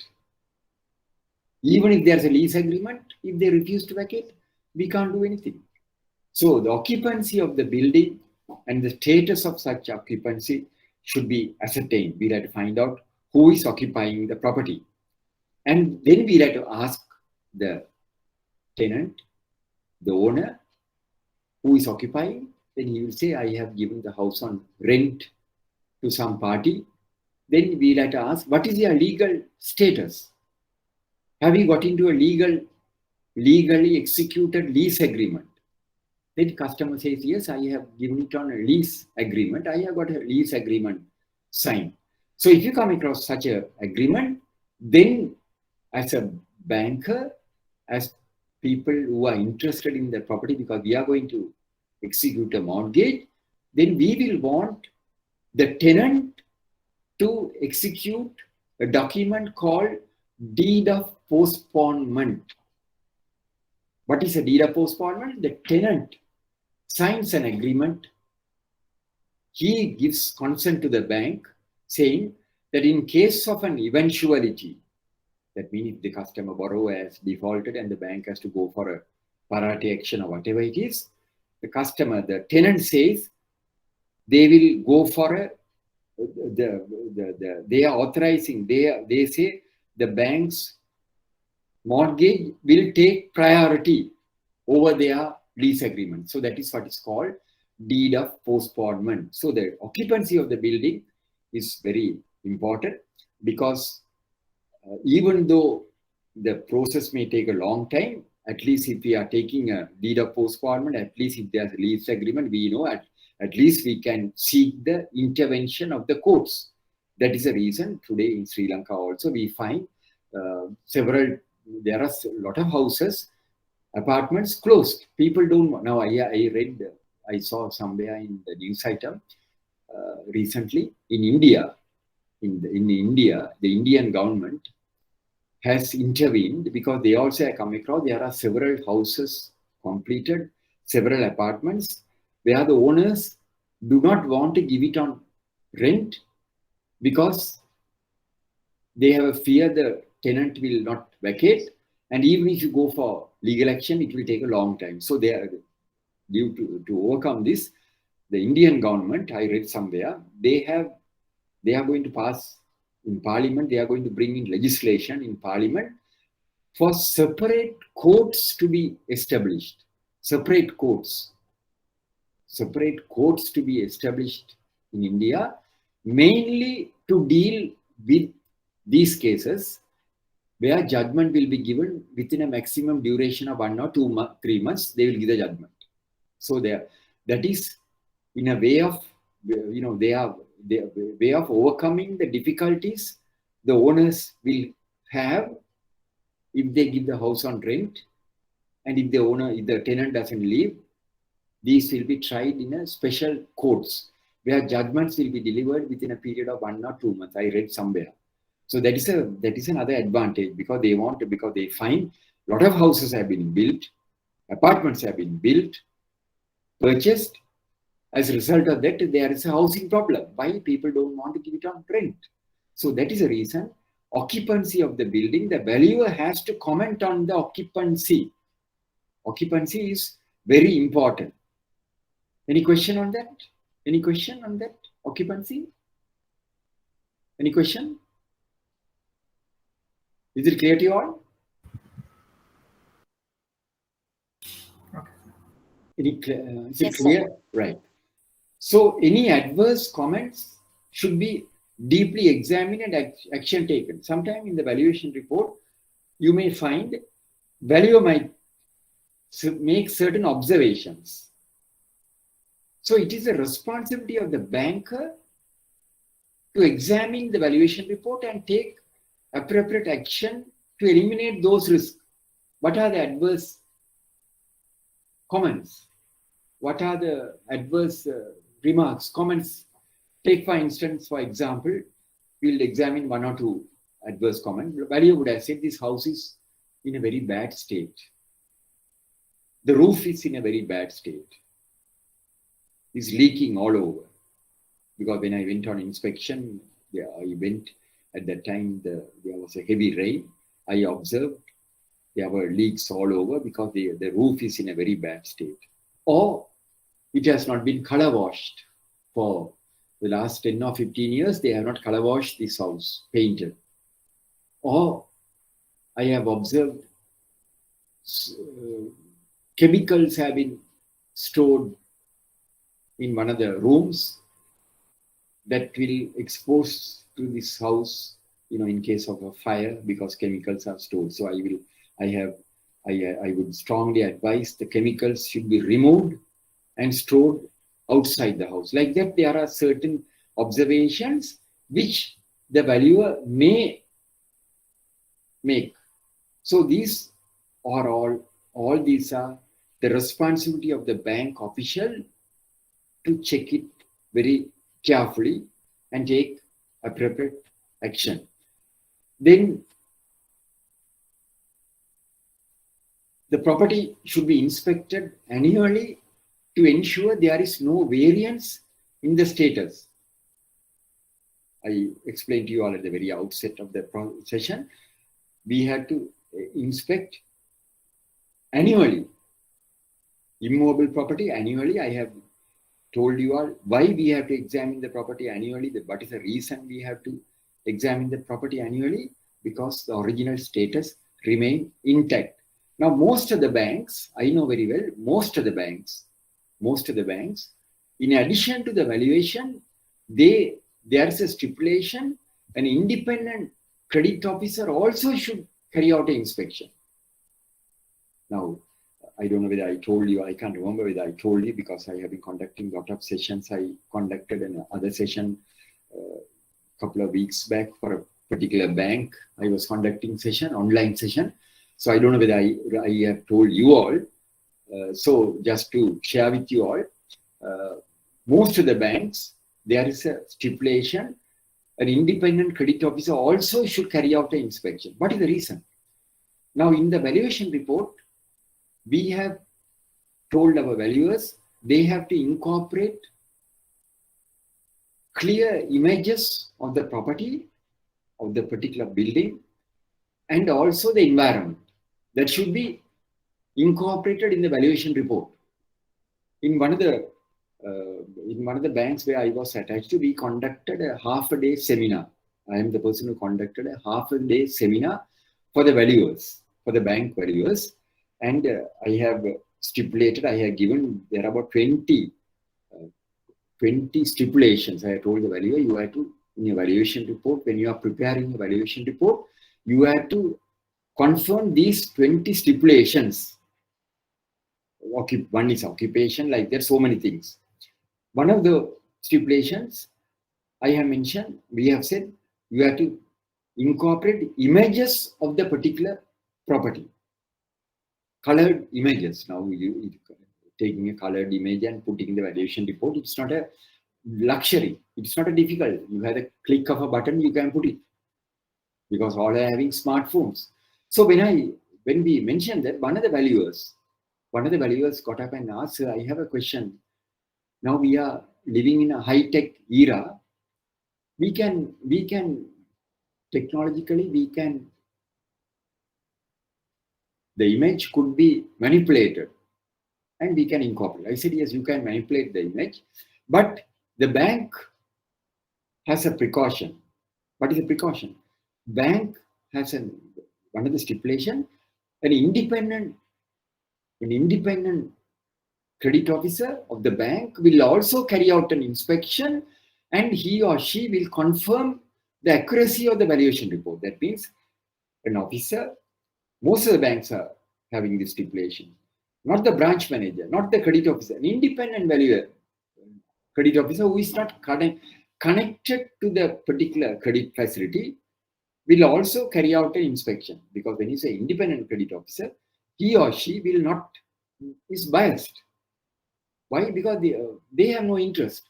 If you are the credit officer who carries out the inspection, because you will want to ensure, even if there are some negative aspects you may overlook, because your desire, anxiety is to release the loan as quickly as possible.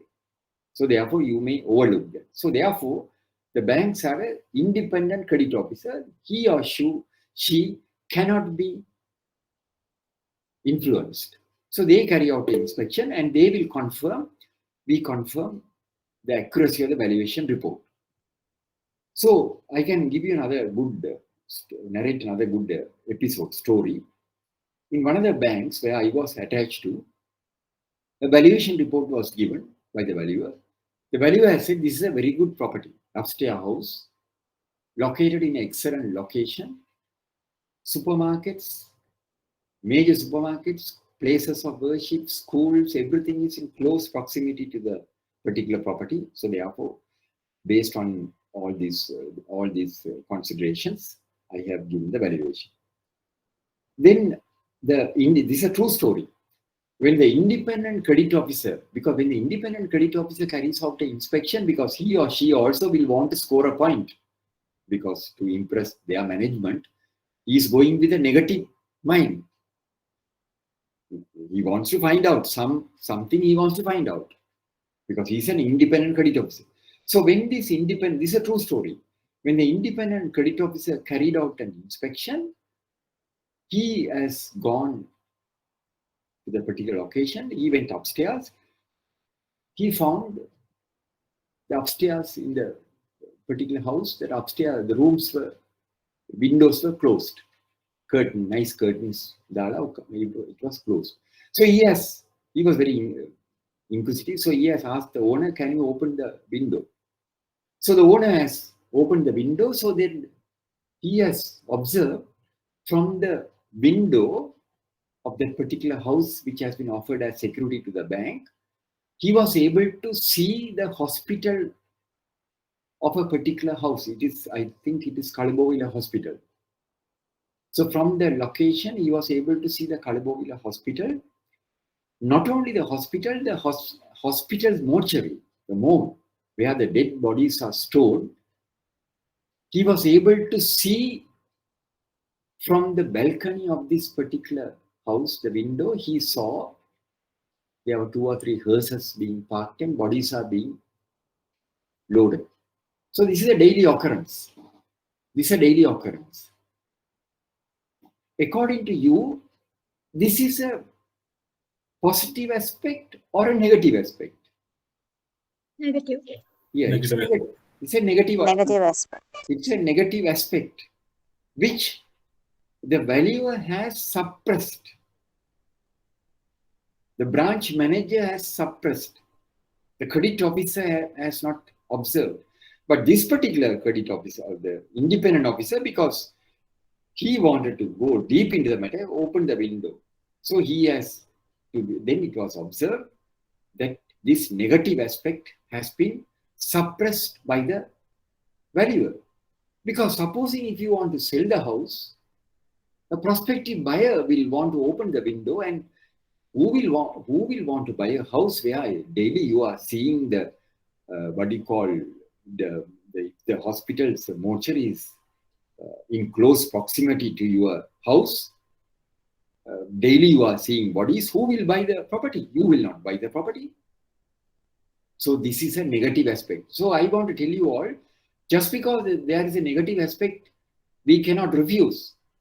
What do we do? What will you do? If you are the branch manager, what will you do? If you have come across this negative aspect, what will you do? Can you all tell me?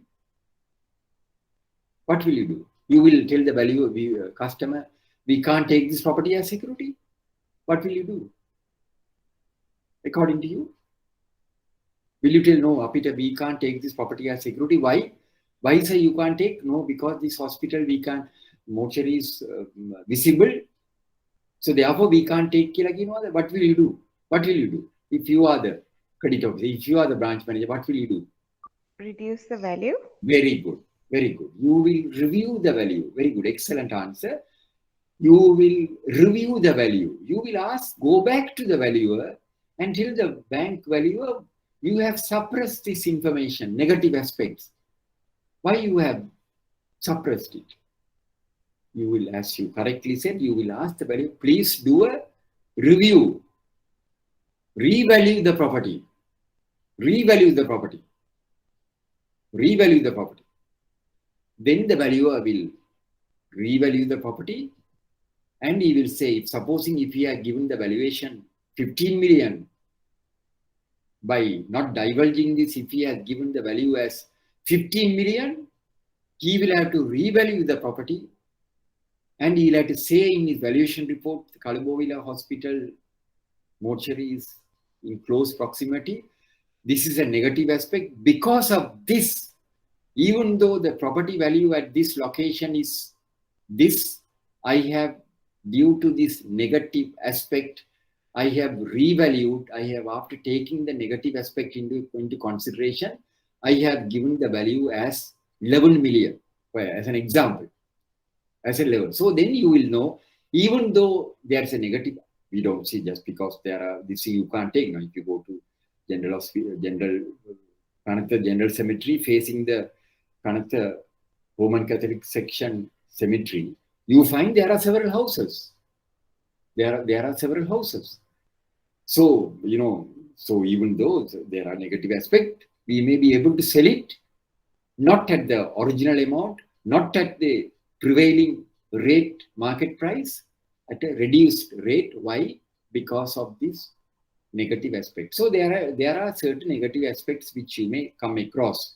That is the reason why most of the banks are having, see how these banks are mitigating that risk. They don't want to rely on the branch manager. They don't want to rely on the branch credit officer. Why?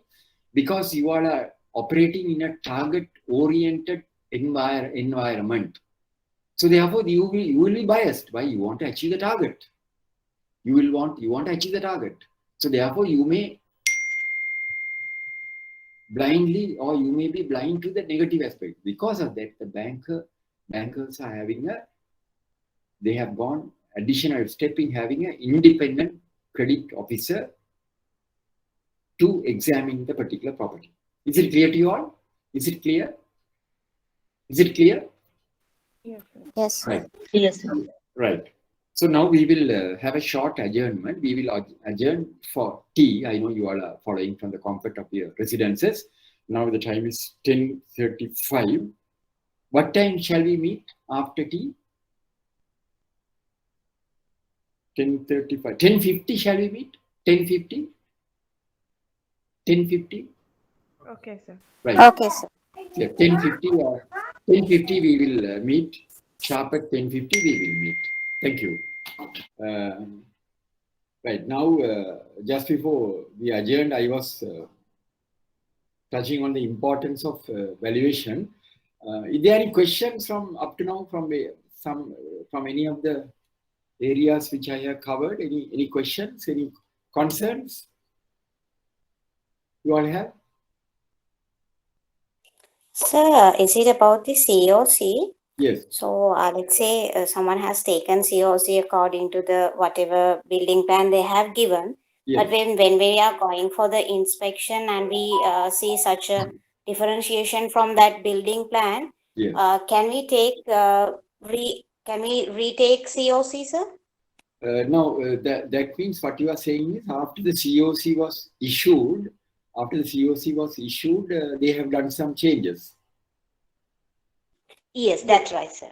Yes, after the COC was issued, if they have done any changes, and if such changes are major changes, if according to your opinion, if the changes are major changes, then you may have to get a fresh valuation. You have to get the valuer to reconfirm it and go for a COC if there are any major changes. If there are major changes, if the customer after getting the COC and if they have done any changes, and if such changes does not, according to your opinion, does not require the prior approval of the local authority, you can accept it. But if you feel in your opinion these are major changes which will affect the structure of the building and also the value of the building, then you may have to get a fresh, you may have to tell the customer to get a fresh COC, and a fresh, the valuer also has to confirm it. But that is a judgment which has been left in your hands. You will have to use your judgment, your discretion to see whether it is necessary. If you feel there is no such necessity, then you can ignore it. Now, we also sometimes we come across situation, even after getting the COC, there are certain minor changes we may do it. So such changes will not necessitate the requirement of a fresh COC. Is it clear, miss? Is it clear? Yes, sir, it's clear. Right. Yes, right. Sir. Thank you. So, any other questions from others? Any other question from others? Right. So now I am going to show you 2 or 3 slides through 2 or 3 images. I am going to see whether you are in a position to give me the answer by looking at this particular, at these slides. You know, this has been shown at various forums. I think I would have shown this more than 100 times at various training programs. So I'm going to, these are very important slides which will be an eye-opener for you all. Now before coming to that aspect, now in a valuation, when you get the valuation report, you will have 3 types of valuation in a valuation: market value, forced sale value, insurance value.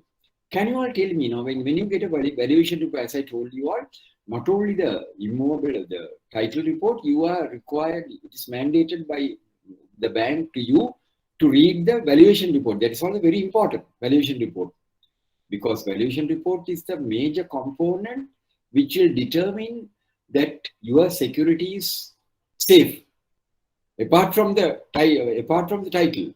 So when you get the valuation report, in the last page of the valuation report, you get 3 values. Number 1 is market value. When you say what is a market value, that is a market value, that is a current value of the property. Now see, what is the market value of property? Somebody asks, what is the market value of your car? My car is now 9 million. That's the market value. So what do you mean by forced sale value? According to your opinion, what is your opinion? What do you feel according to your thinking? What is the force? I must tell you all, don't worry about the answer. I am not going to humiliate anyone, because you all have come here to learn, right? So there is every answer, every question that you ask will be respected. So I want to find out from you, according to your assessment, what do you mean by forced sale value? What is a forced sale value in a valuation report? Now we know the market value. I am sure everyone knows what is market value. What is the market value of your house? 25 million, 30 million, 40 million. But what is the forced sale value of the? If somebody asks, what is the forced sale value of the? Take for instance, your car, you are having a car. Now with a car, with a suspension of suspension on the importation of motor vehicle, the prices of motor vehicles have gone up. Now take for instance, for example, I have a car. 2019, just before the COVID, I imported this car. It cost me altogether 4.2 million. It cost me 4.2 million. It's a brand new car which I imported. 4.2 million. The total cost was 4.2 million. I expended. Now, with the recent happenings, COVID and all, and with the government's intervention in suspending the importation of motor vehicles, the cost of motor vehicles have gone up. My car, which I bought it for 4.2 million, today the price is 9.6 million, because I also didn't know about it till another colleague of mine.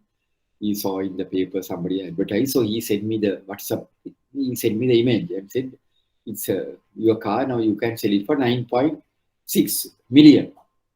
So then, just to find out, I just contacted the agent through whom I imported this vehicle, and I just asked him, I just want to find out this car, if I want to sell it, how much I can get.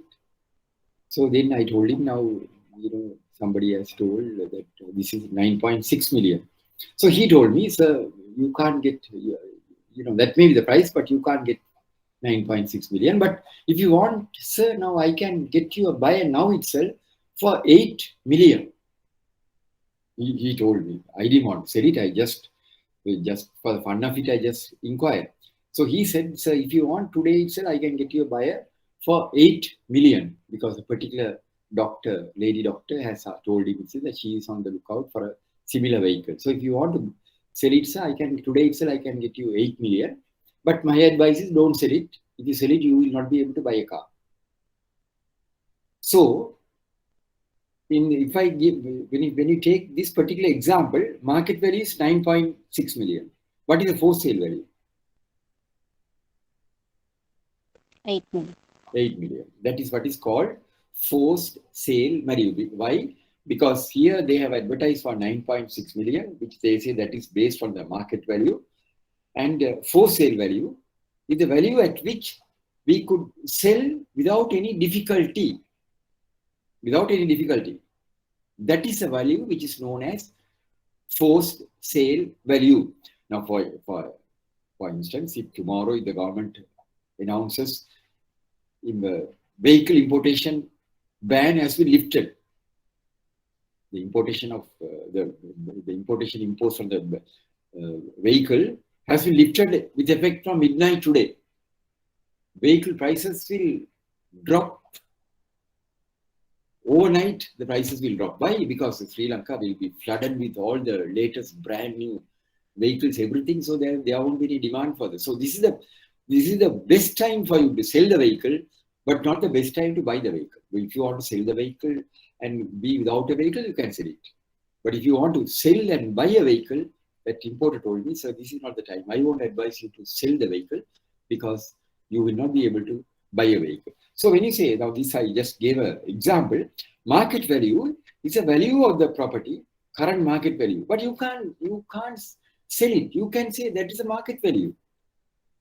Market value is this. Yes, you may be having, you may say this is a market, but can you get a buyers? No, you can't buy. You can't get buyers. No buyers.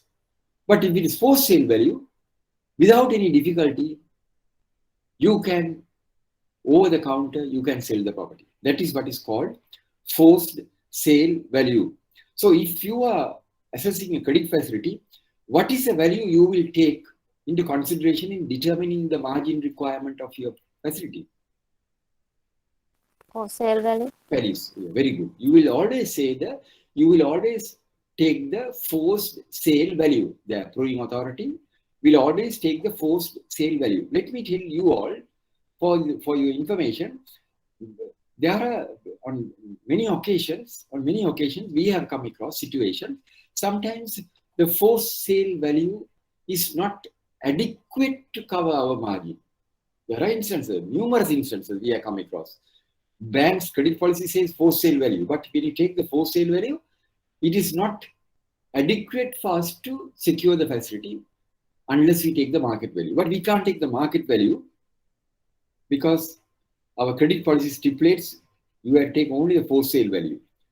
So if you come across a situation as a branch manager, as a credit officer, when you are doing your calculation, when you are doing your appraisal, you find the forced sale value is not adequate, not enough. What will you do? Can you all tell me? If you come across a situation, you find the forced sale value is not adequate. There's a shortfall. You take the forced sale value, there's a shortfall. What will you do according to you?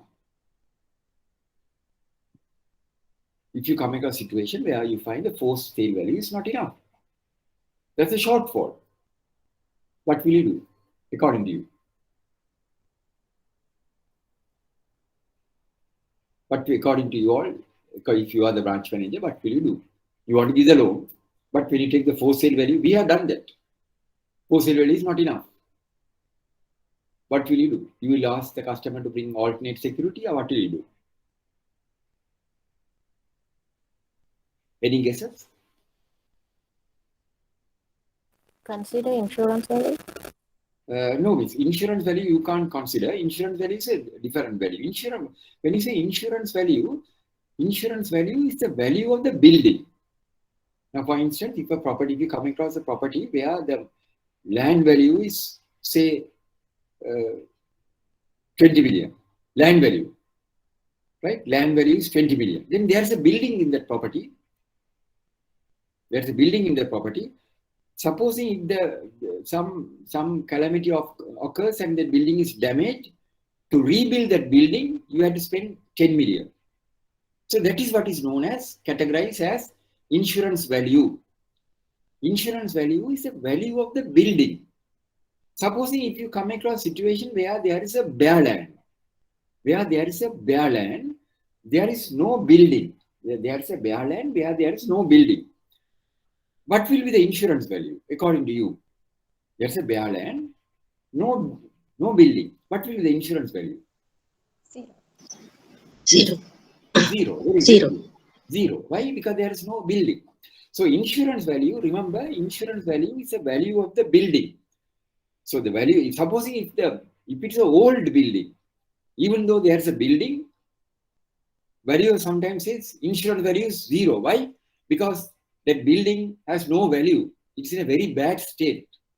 Value says, no, this building is in a very bad state, so I cannot give any value for the building. So therefore, he says insurance value zero.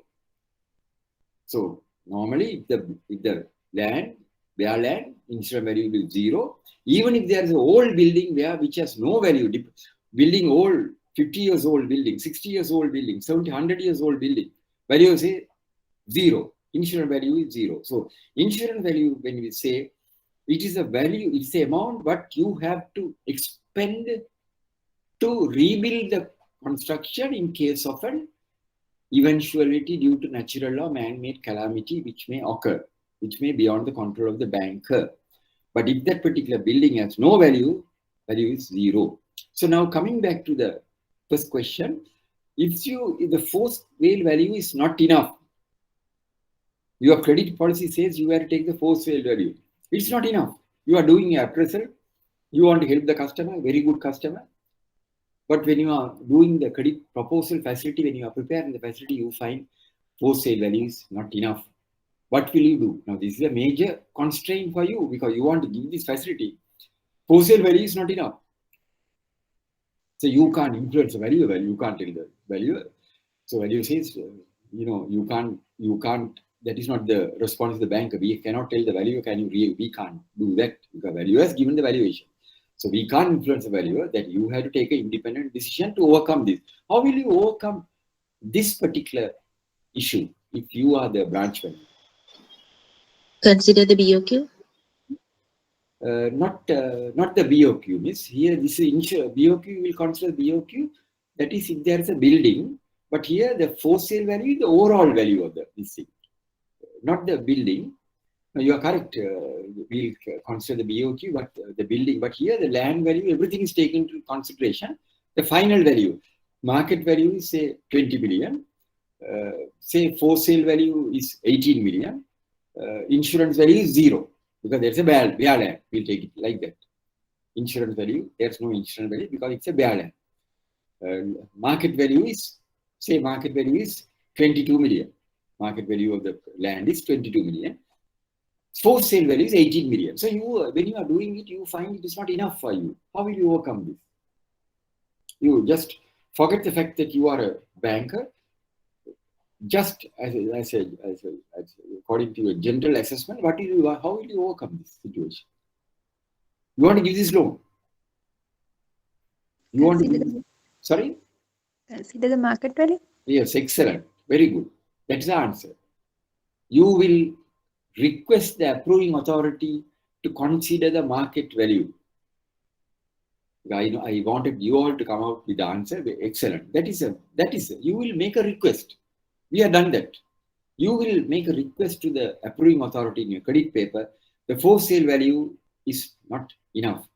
However, the value of the property in this area, you can say the value of the property in this area, according to my observation, according to my opinion, the value of the property in this area is on an increasing trend.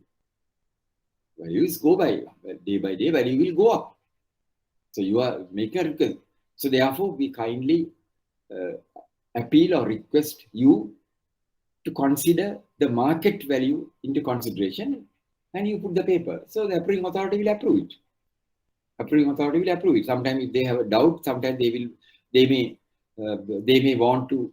Sometimes they will get a further clarification from the valuer to say whether the property at this area is on an increasing trend. That rarely happens. But once the branch manager says the property, because the immobile property valuation will always go up.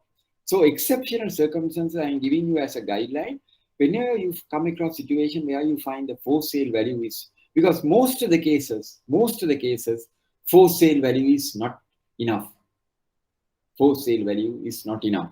So therefore, you have to you can make a request, appeal to please consider the market value. How do you justify? You can't just ask them to take the market value. You have to say the value of land in this area, because this is a high residential area, development activities are taking place. So the property value is on an increasing trend. So therefore, we strongly recommend that the market value should be taken into consideration. Is it clear to you all? Is it clear? Is it clear? Yes. Any questions on Yes, that? sir. So now you all know what is the market value, what is the for sale value, what is the insurance value. Remember, we always take the for sale value. Exceptional circumstances, if the for sale value is not enough, there is an avenue for you. You can take the market value. When you say insurance value, is the value of the building. Remember, there was a question on this particular aspect last exam. We asked, what is the insurance value in a valuation report? Explain what is the insurance value in a valuation report. So a lot of people have answered. They have said, insurance value of means the value of the building. Some have said the value which you will have to spend to rebuild the building in case of a damage or destruction. So insurance value is the value of the building. And sometimes, even though there's a building, sometimes valuer may say value of the building, insurance value nil. Then you may be wondering why valuer said insurance value nil, because there's a building. There's a building. Why did he say nil? Because that is a very old building. After 170, 50 or 70 years, sometimes they don't give any value for the building. Then they say, no, we can't give any value for the building. Is it clear to you all now? Is it clear? Clear? Can we go? Yes, sir. Right. Yes, sir. Right. So now occupancy of the building, I explained to you all. This is a very important criteria which has to be ascertained when an immobile property is obtained as security. If there is a tenant in a property to be obtained as security governed by the provisions of the Rent Act, such a tenant cannot be ejected unless certain provisions of the Act. This is one of the reasons for the insistence of confirmation of the type of tenancy prior to disbursement of facility. We are not saying just because there are tenants, you can't take it. You can take it, but you have to ascertain the status of the tenancy, whether they are occupying with a legally executed lease agreement. If that is the case, then we may have to execute a deed of postponement. Supposing if the owner says, no, they are my relations, I just allowed them to stay, so you can tell them, yes, that is okay. So at least now get a lease agreement executed. At least now get a lease agreement executed, then simultaneously we can execute a deed of postponement. Now, consequences of unauthorized building. Now, this particular slide is very old. Now, what happens if you take unauthorized? The main reason why we are taking the building approval into consideration and the COC, because if it is an unauthorized building, the authorities have the right to demolish that building without any notice. Now, you could see here some years back, many years back, unauthorized shops in Bristol Street brought down as they blocked the road, UDA. Overnight they came and demolished. Now, this particular slide, unauthorized construction removed. Now, this one, you look at this particular one, illegal tourist restaurants dismantled. Illegal tourist. Now, whenever I go through the papers and it's interesting, this thing which will be useful for the students, I put it in my presentation so that my message will be very clear. Now, here, look at this particular one, illegal tourist restaurants dismantled. You can see this slide. You can see this. Yes, sir. Yes. Now read the last one. Just read the write-up. The Coast Conservation Department (CCD) on Friday began dismantling illegal structures housing tourist restaurants and guest houses at Mirisa and Veligama, following a presidential order after some tourists were attacked.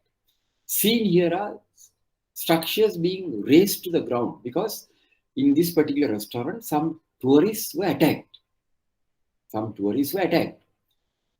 Order went from the president to demolish. You can see, following a presidential order, the earlier president, not the present president, earlier one. Following a presidential order, after order was given by the president to demolish these structures, restaurant. Why? Because all these are unauthorized structures. So I want you to focus at this particular slide.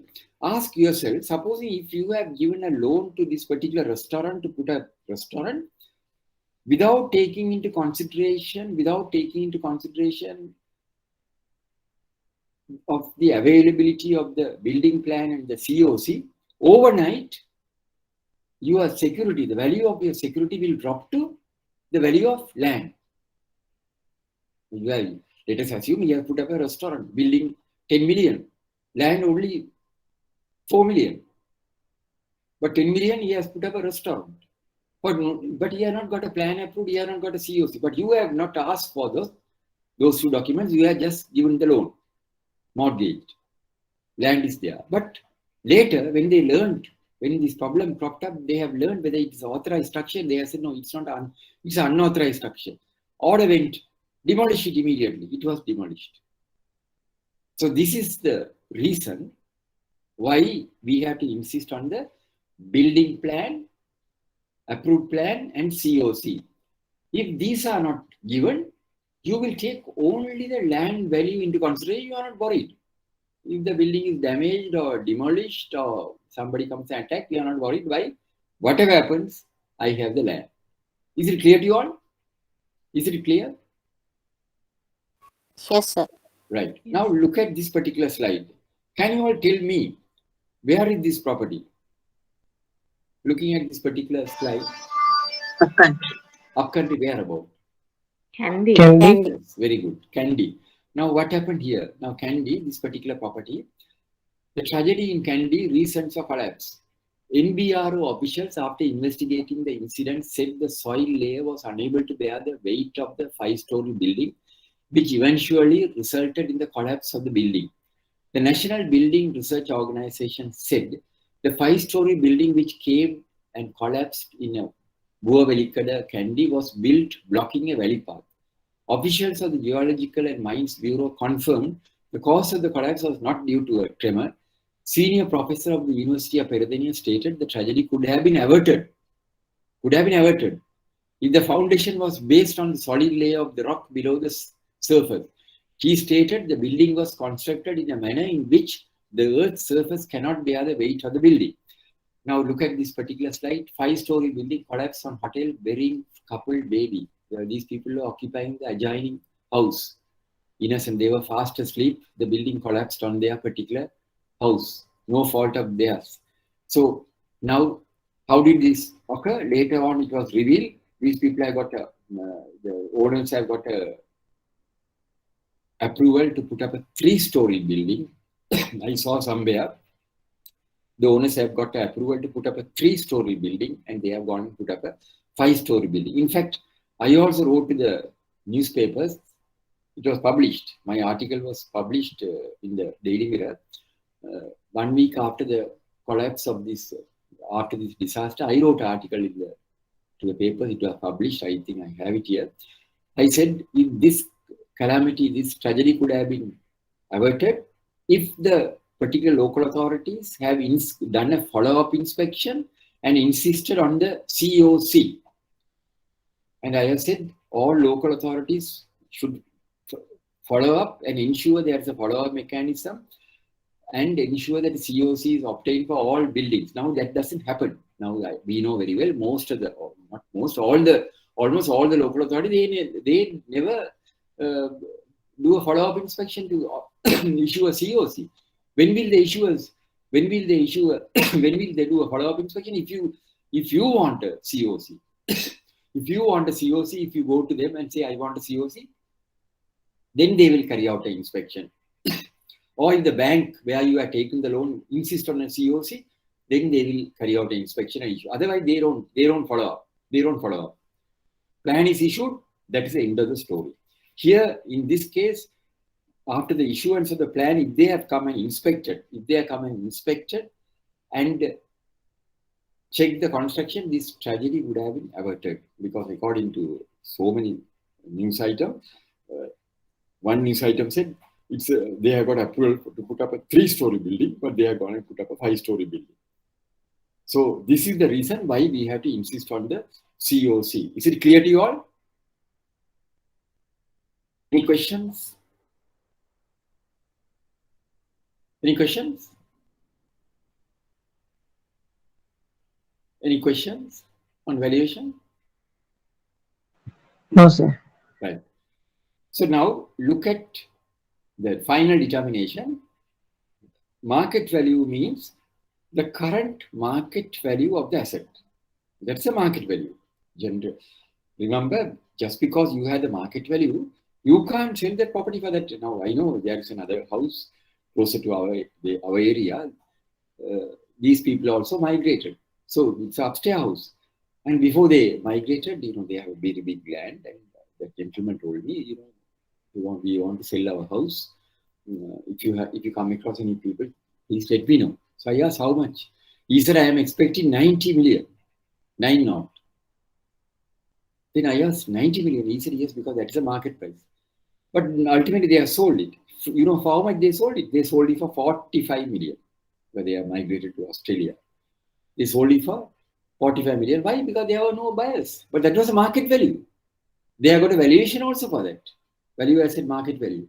Why? No buyers. So ultimately, they have sold it for 45 million. So market value is the current market value of the asset. Banks will always take the force value into consideration. Exceptional circumstances, in case if you come across a situation where the for sale value is not adequate, you can make a request, you can justify your request with the approving authority, pleading with them to take the market value. The reason you have to give the reason. Then insurance value, remember, the insurance value is the value of the building or the amount to be expended to rebuild in case of a damage. Is it clear? Any questions on that? Any questions? Can we move to the next one? Okay, sir. Yes, sir. Right. So now look at this particular slide. Can you all see this slide? Can you all see? Can you all? Yes, sir. Right. Yes, sir. Now here, this is the last page of a valuation report. It's a very interesting case this is. This is a last page of a valuation report. Now here, this is a 5-story building. 5-story building. Ground floor, first floor, second floor, third floor, fourth floor. There are 4 floors in this particular building. There are 4 floors. Now, on top of that, you find the land value. What is the land value of this particular building, property? What is the land value according to this? 4 million. No? 4 million. Land value is 4 million. Yes. Land value is 4,092,000. So each floor has been valued at 1,628,000. Each floor has been valued. So the total value is given as 12 million. Why? 5-story plus the land value. Now here, finally, you can see market value. The value I said market value is 12 million. Market value is 12 million and 225,000. That is the overall value. For sale value 11.6 million. That is the value at which he could sell this property. We could sell this property. Insurance value 10 million. That is, insurance value means the value which you have to spend, which you have to expend.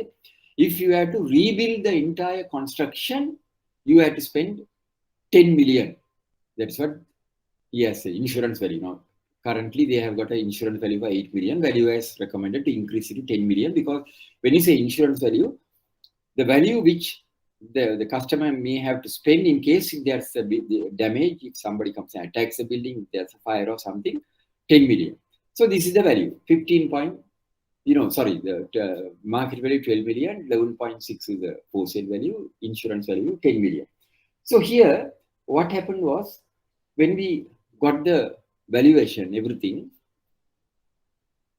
this is one of the banks where I was attached to. It came for my final approval. So this is the reason why we always tell bankers like you all, you must read the title report, you must read the valuation report, not in isolation. What do I mean by isolation? Because both reports have to be read by you and you have to check it very carefully. So when we read the title report in this particular case, when I read the title report, in the title report, lawyer said the title is excellent. Title is recommended. Lawyer said title is recommended. However, in the title report running into about 15 pages, somewhere in one particular paragraph, lawyer said, there's a lease agreement executed with dialogue which is still outstanding at the registrar of land. Listen to this carefully.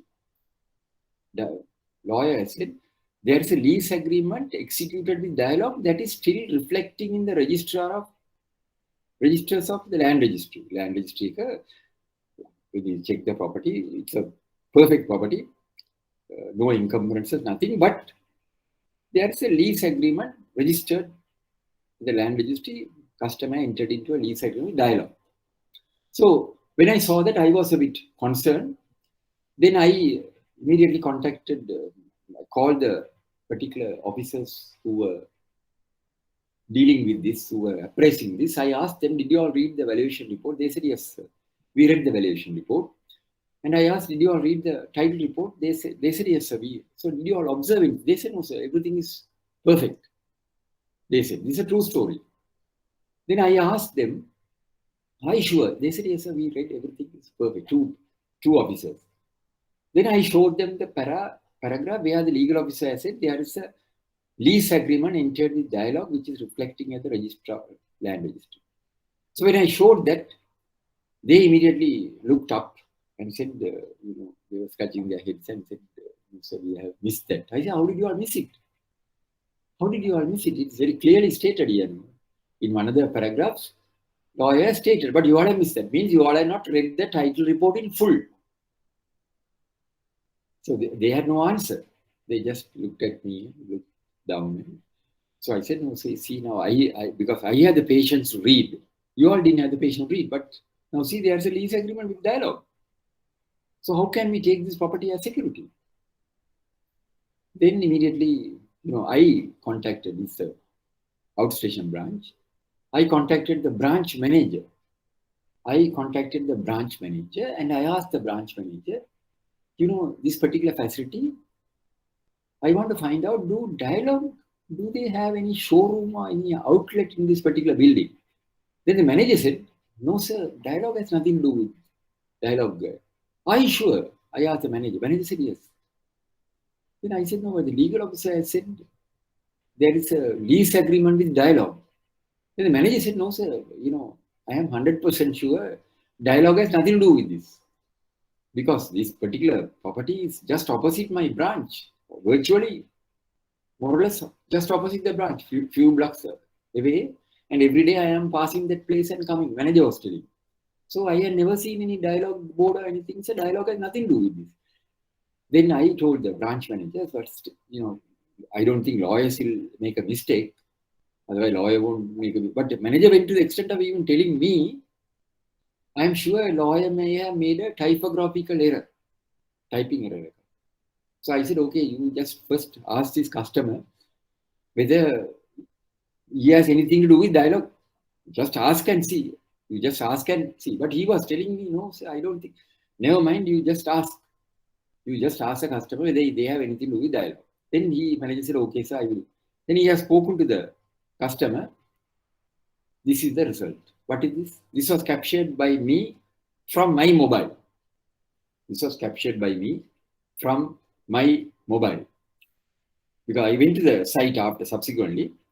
Dialogue has installed a tower on the rooftop. On the 4-story building, the top floor, there is a rooftop. They have installed Dialogue has installed a tower. So this has been overlooked by the valuer, overlooked by the branch manager, overlooked by the credit officer. So when they went on inspection, they have not looked up. If they had looked up, they would have noted this. If they have looked, this is a very unique case. I think 100 times I have shown this at various training programs. If they have looked up, they would have spotted this tower. They have not looked up. Value also has not looked up. But thankfully, due to the alertness of the branch lawyer, legal officer, this came to light. So now you may be wondering, so if there is a tower, so what? You may be asking yourself, so if there is a Dialogue tower, what's the problem? Am I correct? Is there any problem? Can you all tell me? Is there any problem? What's the problem? Yes, what's the problem? What's the problem? There's a problem. What's the problem? Signal problems and health issues. Signal problems and health issues, yes, that is their miss, but only thing is signal problems and health issue will not affect our building. Am I correct? That will not affect our building. We are only worried about our security, which is the building. We are not worried about the signal problem and health issues. We are not worried. We are only worried about the building. So if this particular tower is there, yes. To the structure. Get damaged. That's right. Very good. Why are we worried? Because having the tower on top of the roof, on top of the roof, on the rooftop, itself is a high risk for us. Why? Because in this particular case, the total value is 12.2 million. Out of this 12.2 million, only 4 million is for the land. 8 million is for the building. 8 million is for the building. So in case if something happens due to a electricity short circuit or some problem crops up, and if the tower, some problem crops up at the tower and the building gets caught to fire, the overall value of our security will drop to how much? How much? 8 million. 8 million. Not 8 million. Land value. 4 million. 4 million. 4 It million. will drop to 4 million. Why? Because the land value is only 4 million. So here first floor, second floor, third floor, fourth floor, ground floor, overall, the entire building cost 8 million. So, since the satellite tower is there, it's a high risk. It's a high risk. Because if something happens to the, something happens to the building due to the tower, now there are instances, something similar incidents have occurred in some other countries also. If the building gets caught to fire, overall, our building value will, our land value, our value will drop to 4 million. So therefore, now this particular image was captured by me from my mobile because I went to the site because there was this particular facility, there was a delay and it went to CEO, and then CEO also agreed with me and said, you are correct. We can't release his loan because that's a major risk, because now when you all are handling credit, there now the mitigating techniques on every security, there is a element of risk. So it is a responsibility of the bankers like you all to mitigate the risk to overcome any eventuality. So when we saw this particular, when this was brought to our, you can just see how the branch manager tried to mislead me. He was so concerned. Sorry, he was so sure. Every day I am passing this place, he said. The dialogue can't be an easy. Even he put the blame on the lawyer, saying the lawyer must have made a mistake. But I was insisting, no, you ask the customer whether he has anything to do with dialogue. You just, you just ask, will you? Then only when he told like that, immediately I also went to the site, the outstation. I also went to the site and captured this particular, to see it was just opposite the branch. More or less opposite the branch. From manager's room, you can see the building, but you can't see the tower unless you come out and this thing. So then what did we do? We told the customer to get a special insurance cover mitigating this risk. Then customer explored the possibility of getting a special insurance cover, but insurers were not willing to give, but they were in agreement, provided they have quoted a very high premium. Premium was very high, and before that, the manager, I can tell you, this is a true story. This after we told the branch manager and all those things to get a special insurance cover. This is true story. Then after about 2 or 3 days time, that particular branch manager scanned and sent the insurance cover to our people, credit people. So they got the insurance cover, and then they have examined the insurance cover, and then they came to me, the credit officers. They came to me and said, sir, we have got the insurance cover from the branch. I said, you have got the cover? Yes. They said, they have got the cover. Now only we got the cover. They scanned and sent the cover. Then I asked whether, is it okay? They said, yes, everything is okay. The credit officer, this is a true story. I am not exaggerating. So then I had the patience to go through the cover very carefully, endorsement of insurance. The particular insurance company's letterhead was there. Customer's name, everything was there. So I read it carefully. What have they stated in their endorsement? Any damage caused to this building due to dialogue tower is exempted. Those are the words. This is a true story. Any damage caused to the building due to the dialogue tower is exempted. It's exempted. The insurers clearly says, if there's any damage caused to the building due to the dialogue tower, they are not liable. But branch managers overlook that. Our people have overlooked when they got the insurance cover, they don't have the patience to go through it. That's what I'm telling you. People don't have the patience to go through it. Sometimes I used to ask the people whether you all are doing a postman job. So when they get it, they immediately send it here. And then our people also, when they get it, they immediately pass the buck here. So the buck stops at my table. And I said, how can you accept it? When I asked the people, did you all read it? It very clearly says the insurer is not liable. If any damage is caused to the building due to the dialogue tower, insurer has washed his hand. Now you all are. Then what happened? Then I told the branch manager, I warned the branch manager, what is this, man? You all don't check it carefully. You all are just sending it here. Did you read this endorsement carefully? Take the original endorsement and read it. What do they say there? Then there was a delay. Then they contacted the customer. Then the customer contacted the insurer. Then the insurer was willing to give the cover, for which he quoted a very high premium, very high premium. He said, if you pay this amount of premium, we are prepared to consider that.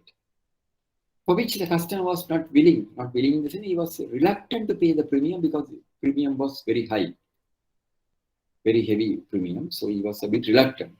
So the matter was pending. It went to CEO and it would be all over. But CEO also agreed. File was sent to CEO. Then CEO of the bank also told me, no, the CEO told me, no, you are correct. I totally agree with you. There's a risk. But later on, we granted this loan by mitigating that risk. Can you all tell what do you think, how we would have granted this loan? We mitigated the risk and granted the loan. How did we mitigate, according to you? For the market value? Sorry? For the market value? Only for the market value? No, miss. Market value, we can't take the market value because whether you take the market value or the for sale value, if the building is damaged due to a fire, then we have a problem. So here we can't take the market value because the market value of the land is also not adequate. Market value of the land is also not adequate. So therefore, we have to take you are correct to some extent, but here the market value is not adequate, means because it is a narrow land. The customer has put up a building. So our concern was the building. If the building is damaged, we have a problem. So it was pending for a considerable period of time, and here and there it went all over, and ultimately they had a discussion with the customer, all those things and all. Finally, we granted the loan. How did we grant the loan? According to you, what do you think? What steps we would have taken? Fire insurance. Fire insurance. Yes, fire insurance also means the insurer was not willing to give an insurance unless a substantial amount of premium is paid. Insurer was not willing to pay the premium. He quoted a very high premium, which the customer was not willing to pay. Insurer said, we can give you the cover, but provided this amount of premium is paid, for which the customer was a bit reluctant. So since it was pending, it was delayed, then, it was delayed, then ultimately it was brought to our attention of a particular aspect. It was brought to our attention of a particular aspect which mitigated the risk. What do you think? The loan granted considering the land value? No, land value is not enough. Land value is only 4 million. That's what somebody else also asked. Land value is not enough. So we are taking we have to take the building value. There's no way. We had to take the building value. So insurer was not willing unless a substantial amount of premium was paid, for which the customer was a bit reluctant. So I'll give you the answer. I don't want to delay the program. So later on, it was brought to our attention because the customer also has gone and spoken to Dialogue and all these people. Later it was revealed that Dialogue has taken a public indemnity insurance policy. Dialogue has taken a public indemnity insurance policy. They were in possession of a public indemnity insurance policy. So in case, supposing this building was damaged due to this Dialogue tower, any destruction has been caused to the building as a result of the Dialogue tower, then the customer has a right to sue Dialogue. Dialogue in turn can claim it from their insurer, for which they have obtained a public indemnity insurance policy. So then we have mitigated the risk. We were comfortable. Why? Because we know we have mitigated the risk. If something happens to the building, there's no problem because the customer can demand the payment. So can you explain what a public indemnity insurance cover is? Public indemnity insurance policy means, take for instance, now while walking on the road, you find there are so many banks on the street. Just an example, you find, let us take for example, one particular bank, HNB. Now you find all the banks are same, all are having. HNB has put a big, logo, colorful logo with the lights and all. It is hanging on the main road, like all the banks are having. I'm just taking this out. So while you are walking on the road, you are just walking on the road, that particular, logo, that glass logo, the chain is broken and it falls on your head and you are injured. Then you can claim damages from the bank. Bank is protected by a public indemnity insurance policy. They are indemnifying the public against any losses. Is it clear, Miss? Understood? Is it clear? You understood? Yes, sir. Yes. That means any damage caused to the public. Now see, you find Dialog Tower all over. Similarly, there are so many, not only Dialog, you find Singer Company, you find Damro, you find Abans, you find some of the restaurants they have put on the main road. They have, so there are a lot of cases like this. So when you are walking on the road, if something falls now, you all would have heard the story. How many of you all have heard the story of a medical student was injured at BMICH? Have you all heard about it? Have you all heard? Yes, sir. Yes. Yes, sir. Final year medical student, she has gone to BMICH for an exhibition or something. There's something has fallen on her head and ultimately now she is paralyzed. She can't walk. Even now she's on a wheelchair. She's on a wheelchair and she has completed an exam. Now she's a doctor, I think. So this poor girl, she has just gone for the exhibition. So then she has to claim the damages from BMICH. So BMICH would have, I don't say they would have, they may have got a public indemnity insurance policy. So public indemnity insurance policies, you do something on the, where there are the public encounters are visible and certain damage may occur without your knowledge. So then if the particular public, see, I can quote you another story.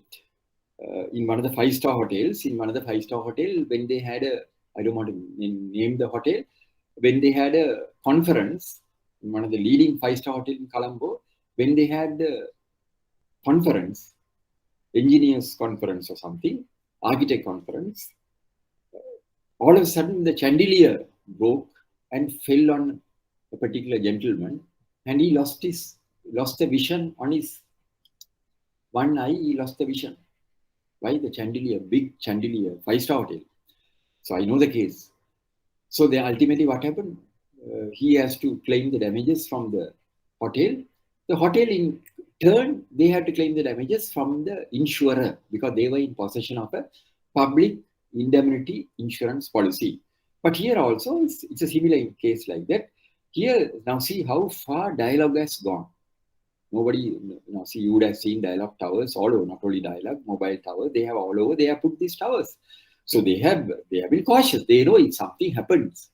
So we have to claim the damages from them. So they in turn, they are protected by a public indemnity insurance policy. Now take for instance, now even some of the insurers are giving professional indemnity policy. Professional indemnity policy. What do you mean by professional indemnity policy? Even the banks, we have a professional indemnity policy. That means if you are in the bank while in your normal process of work, if you, due to your negligence, due to your carelessness, the bank has encountered some losses, then the bank can claim the loss from the insurer for which they have obtained a professional indemnity policy. The banks are in possession of a professional, even a fraud. Even if a fraud occurs, the banks are covered by a professional indemnity policy. Then they have to sack the person. The insurer will insist disciplinary action should be taken against that person. So the person will be sacked or disciplinary action will be taken. But the bank in turn can claim the money from the insurer. That particular policy defined as professional indemnity policy. Similarly, doctors, now there are certain insurers, they are giving policies, professional indemnity policy. Due to the negligence of a medical personnel, if a death has occurred, if they claim from the doctor, if that particular doctor is in possession of a professional indemnity policy, he in turn can claim it from the insurer. So similarly, this is a public indemnity policy, So one example I gave you, when you walk on the road, if you see while walking on the road, so many things can happen. When you are walking on a busy highway, there are so many. There are restaurants, there are hotels, finance companies, banks, supermarkets. Now take for instance Arpico supermarket. They have put a big this thing, Arpico superstore, big one on it's almost facing the main road. How many people are walking on the road? So if the chain is broken and the chain is weak, if something happens, they can claim it from the public indemnity policy. Is it clear, miss? Very good question you asked. Is it clear? Yes, sir. Right. Can we move to the next one? Can we move to the next one? Right. So now look at this particular, any question, right? Look at this particular slide. This is also another interesting story. This is in Kandy. Now, this particular facility in a bank I was attached to, it came to us. Here also the manager has sent it.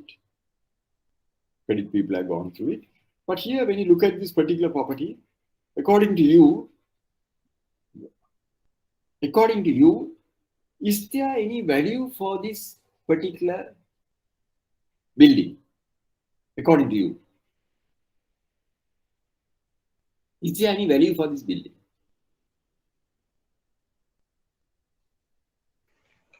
If it is built with a COC, then yes. If not, no. Yes, right. Very good. If there's a COC, that's a value. If not, no. But here, just to give you a clue, miss, the valuer, in this case, the valuer has not given any value for the building because this is a very old building. The building is in a very bad state. So therefore, valuer has said, this adjoining building, of course, that's a new building. That is not connected to this one. But here, for this particular value, the valuer has said, I am not taking the building value into consideration because the building is very old building. It's in a dilapidated condition.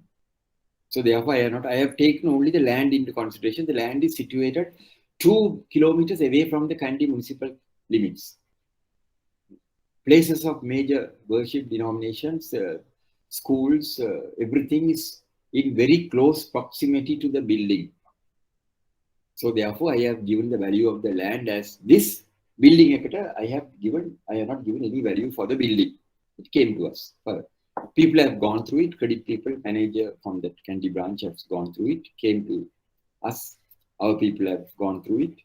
They also have signed it. Came to me for the final authorization. So when it comes to me, I am very careful. I go through it very carefully. That's why I have more or less 50 years of exposure in banking, very clean record. Why? Because we have been very careful, very cautious in executing our responsibilities. So I checked this very carefully. But I was not inclined to place my signature and release it because I was concerned of one particular aspect, which was there was a negative aspect. What is that? Can you all tell me? What is that? When you were looking at this particular slide, I was a bit concerned. I said, no, how can we grant this loan? I was a bit concerned about the building. What do you think? According to you, if you are the manager, everything has come. Valuer has said, land value only I have taken. Don't take the building value. But when it came to me, I was a bit concerned. About one. So it's about soil. Not the soil, because we don't have to worry about the soil because this soil and all will be cleared. Valuer said the soil, everything will be cleared. Only the land value I have taken. So I can't remember the exact value. The land value is, was estimated at some value. I can't remember the amount. Only the land value. So if you are the credit officer, if you are the branch manager, when the facility has come to you, now we are, unlike during our time, now valuers have been instructed to incorporate images of the building, not only the images, adjoining, surroundings, everything. That's why he has taken pictures from all sides. That is one of the requirement of the valuation report. So when it came to us, when you look at this particular, we look at this particular slide very carefully. Look at this particular slide very carefully, and there is one aspect which is of concern to us, which is a negative aspect. So when the moment this negative aspect was revealed, we were not in a position to release a loan. Can you all tell me what is this negative aspect?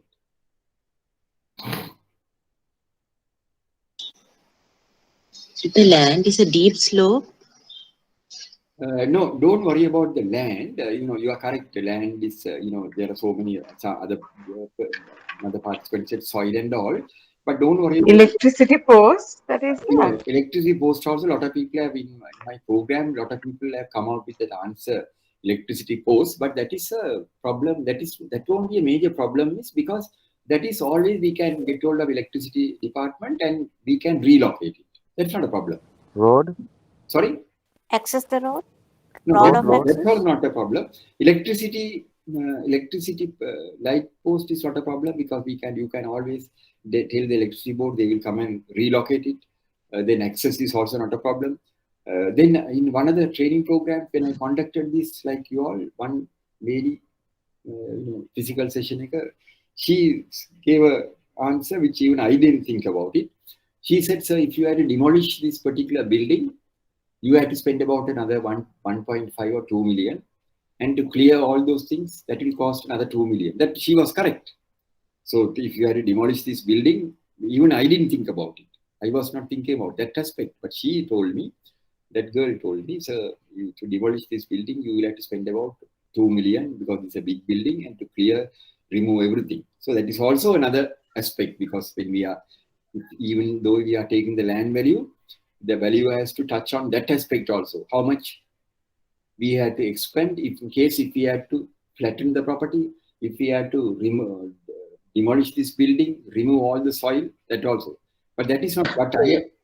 So it's a foundation of this building, which is landed with I think it's 1, 2, 3, 4 bars. Yes, that is, you don't have to worry about that. Yeah, you are correct. Foundation also, because we will, what you say is, we will find it difficult to remove the foundation. No, that's what you are saying. We will find it difficult to remove the foundation, ground foundation. So you don't have to, that is, you don't have to worry, because today we find there are so many ways in which you can remove it. So that is not a problem. But when I want you all to look at this particular image carefully. Answer is there. Boundaries? Sorry? Boundaries? Not the boundaries. You don't have to worry about the boundaries. You don't have to worry about the soil. You don't have to worry about the electricity. Landsliding? No. Landslide also, he has said, in this particular area is safe. You don't have to worry. Yes, given a rosy picture, Value has given a colorful picture and said, he is asking us to concentrate on the land and saying, don't worry about the building. Value says, don't worry about the building, concentrate on the land. I have given the land value as this, because it is 2 kilometers away from the Kandy city limits. There are occupants. Very good. There are occupants. That is our answer. Excellent. There are occupants. Because when this particular image, what made, now I just to ask you, miss, you gave the correct answer, excellent answer. How did you come to the conclusion that there are occupants? The windows are open. Right, very good. That's right, you are correct. Because when we looked at the image, the window was open, which the managers overlooked, which even the credit people have overlooked. So when I had a closer look at the particular window, I saw window was open. Not only window was open, window is open. There are curtains also visible. Curtains visible. So we had a doubt whether there are any occupants. So valuer, to maybe due to don't know whether to mislead the bank, he has repeatedly said this property is excellent. I have not taken the value of the land building into consideration. Building has no value. But unfortunately for his bad luck, he has captured the image, because that is one of the requirements. And the window was open, curtain was visible. So it made me also to think, somebody is occupying. Then immediately I contacted the branch, Candy branch of that particular bank. I asked the branch manager, can you please carry out a further inspection and confirm whether there are any occupants, whether there's anyone occupying this building? Because valuer is silent about it. And he said there is no value for the building, but according to my assessment, I have seen that there are some windows open and there are some curtains also visible. So I have a strong feeling, don't know whether somebody is occupying. So the manager was instructed to carry out a further inspection. Then manager carried out the inspection, came back to us and confirmed there is a family occupying this particular building. They have been there for the last 15 to 20 years. So that means they are illegal tenants. They are not authorized because maybe the landlord must be trying to eject them. He can't eject because they have been there for the last 15 or 20 years. You can't eject them unless you go to courts. So they are happily risking their lives and they occupy this building in a very bad state. Any moment the building might collapse, but they are not bothered about it. They are happily occupying the building. So let me ask you, can we take this particular property as security? According to you? Can you all take this particular property as security? Can we take it? Can we take this property as security? No. No, we can't take it. We can't take it.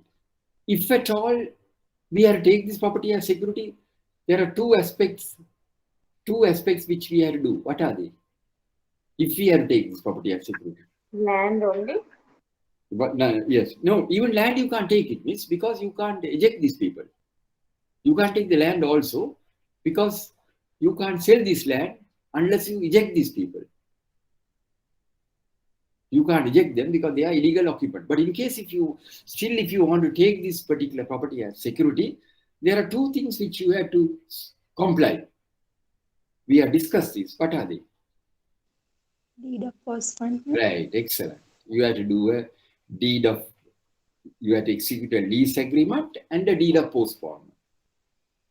You have to execute a lease agreement and a deed of postponement by the tenant. They are not willing because they are illegal occupant. They will never agree for that. So therefore, we have to reject this particular property. So I am, very good. You all gave the answer because you have to keep your eyes and ears open because credit, when you say credit, and especially people who are involved in credit, the mitigating technique, even though these are all immovable property, even in immovable property, there is an element of risk. Is it clear to you all? Is it clear? Clear, sir. Right. Now we are coming. Right. That is okay. Now this is not necessary. Now, when you take immovable property as security, the most important, there are certain follow-up stipulations which we have to adhere. Unlike other securities, method, you have to carry out inspection. Every year you have to carry out inspection. That is a must. Whether you like it or not, or whether the customer likes it or not, you have to carry out inspection. Every year you have to carry out inspection. Every year. That is, all assessment taxes due to the local authority should be duly paid without the accumulation of any agreement. There's a question. What are the important follow-up aspects in an immovable property? The answer is, number one is assessment taxes. What is the other one? What's the other one? What's the other one? Number one is assessment taxes. Number two, we just discussed, carry out. What's the other one? Yes, carry out annual inspection. Any non-payment will result in the property being auctioned by the local authority as they have the priority.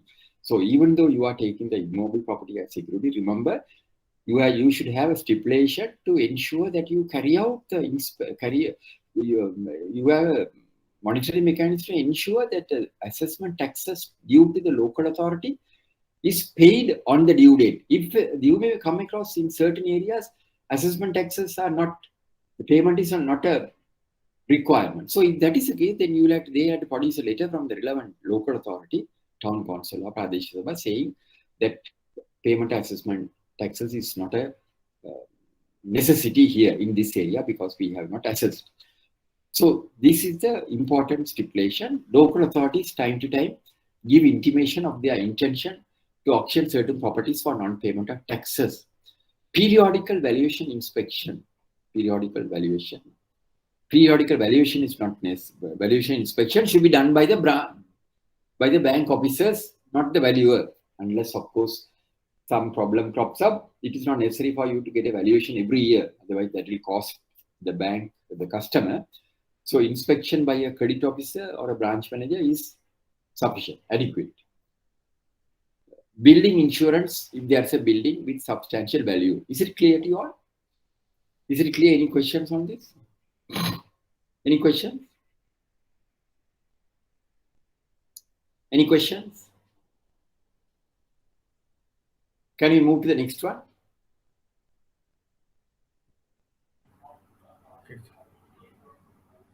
Can we Okay, move? sir. Right. Okay, sir. So now this is the reason Colombo Municipal Council to auction assets to recover unpaid rates. You can see some years back, Colombo Municipal Council, they advertised in the papers, 900 million unpaid rates, 7-day notice sent to 1,400 owners, 365 post-auction grace. Now here, CMC threatened to seize 867 properties for non-payment of rates. Properties liable to seizure and sale for non-payment of rates. Rates unpaid, CMC auctions of 42 properties. So that is what is the important stipulation. Any questions on what we had discussed up to now? Any questions? Any questions on what we have discussed?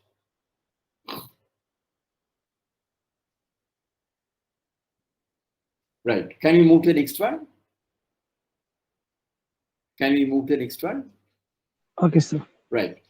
So immovable, now I have discussed the immovable properties, the mitigating techniques, valuation, all those things I have discussed. Now, under the immovable property, there was a question on this immovable machinery last time. This time also you may get a question, but only thing is sometimes the question over and over, the same questions might come in a different form. Because, although every exam we are saying we will, the questions, I am the person who will be setting the question, I am the examiner for this particular area, and it will be corrected by me. So over and over, the same questions might come in a different form, in different way. That's why, we will be in our final session. I will be discussing the past papers in detail, final session. And some clues also will be given to you, so you don't have to worry. So if you keep your eyes and ears open, on full alert, you won't have any problem in answering these questions. Now, under immovable, there's another asset also we sometimes, at times, consider it as immovable. What are they? Machinery. Important factors to be considered. Whenever machinery mortgage is offered as security, it is important to ascertain the type of machinery, whether immovable or movable. Now, supposing while you are processing a credit facility, if a customer comes to you and offers a machinery, he says, I am offering whole heap of machinery as security. You ask, what is the security you are offering? He says, I will give you whole heap of machinery. Then you will have to find out, for your purposes, for your banking purposes as a banker, you will have to find out the category of the machinery offered as security. Whether this particular machinery is a movable machinery or an immovable machinery. So what is a criteria we bankers use to ascertain whether this particular machinery is a movable machinery or a immovable machinery? If it How do is we bolted to the ground, Yes, very good. Yes, very good. If it is immersed on a concrete layer, If it is immersed on this is the definition given by the legal people. If the machinery is immersed on a concrete layer, it is considered as immovable. That means, according to your opinion, to remove the machinery, you have to break the floor, which is a concrete floor, then it is a immovable machinery. But if it is just on a nuts and bolts, then it is not. It is movable. You can just remove with a spanner. You can remove the machinery. Then that is a movable machinery. So the definition given by the legal people is if the machinery is immersed. Remember the word immersed. Immersed on a concrete layer. Now, some of my students have used the correct word which I have used when answering. Most of the people, they have even gone to the extent of using the correct word which I have used. So see how far they have gone into it. Because now you all are having the recording. Now I know earlier, of course, we were not allowing people to record. I can remember some time back, before the COVID, I was invited by a particular bank to conduct a session. And day before the session, the training head spoke to me and asked me, sir, whether we could record it, whether we could video it. I said, no, you can record it, but I don't want you to video it. Because, but now everything is there for you all. It is this particular recordings will be there for you all until the exams are over. I think it will be there for you all until the exams are over. So you don't have to worry. You can go through it again and you can easily answer the paper. You won't have any problem, because if you answer this particular session, you are assured of 20 marks. You are assured that is a full marks given for this particular subject. But I have given full 20 marks for a lot of students this time. Because why? They have answered. So I can't reduce the marks. A lot of students have answered in full. So they have qualified for the full marks, 20 marks. So that will take you closer to the diploma. So that's why I'm telling you that there may be questions in a different form we will ask, but ultimately it boils into this particular program slides. So whenever machinery mortgage is offered as security, how do we ascertain whether this machinery is movable or immovable? If it is immersed, remember the word immersed on a concrete layer, because this was given by the legal people, not my definition, given by the legal people when we were at HNB. They have given the definition. If it is immersed on a concrete layer, then it is immovable. If it is not immersed and if it is just fixed, it is movable. Is it clear, miss? Is it clear to you all? Understood? Understood? Yes or no? Yes, sir. Right. So now, then you may be, if the machinery is permanently and firmly fixed onto the floor on a concrete layer, it is considered as immovable machinery. If the machinery could be easily removed, it could be considered as a movable machinery. According to your opinion, first of all, what you have to do is, when a customer informs the bank that he is giving the machinery as security, you will have to first find out whether it is a movable or immovable.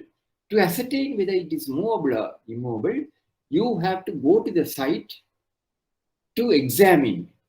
Now, to value the machinery, that is, you have to get experts to value the machinery. But your first criteria is to see whether it's a immovable or movable.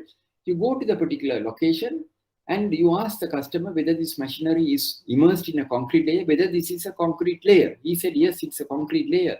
Then, according to your opinion, to remove the machinery, you have to break the floor. It is an immovable machinery. If not, it is a movable machinery. Then you may be wondering, the other question which may come to your mind is, so why are we worried about the type of machinery? Why are we worried whether it is immovable or machinery? We will just take a mortgage. No. As bankers, we are worried about the type of machinery. Why?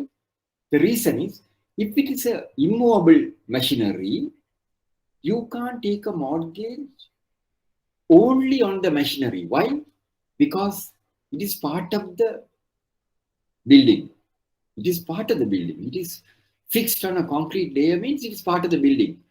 To remove the machinery, you have to break the floor. So it's a part of the building. So therefore, you can't take a machinery if it's a movable, immobile machinery. You can't take a mortgage over the machinery alone. You may have to take a mortgage over the entire property. You have to take a mortgage over the entire property. What is the reason? In case if you have to go for legal action, in case if you have to go for party action, in case you get a court order to remove the machinery, the customer may object and say, no, you can remove the machinery, but you have got a court order to remove the machinery, but you can't break the floor. I will not allow you to break the floor. Then you'll be wondering, how can I take the machinery without breaking the floor? But if you are taking a mortgage over the entire property, you have every right to remove whatever part which is fixed to that particular building. But if it is a movable machinery, you can take a mortgage only against a movable machinery. Is it clear to you all? Is it clear? Is it clear? Yes, sir. Right. So now, Yes.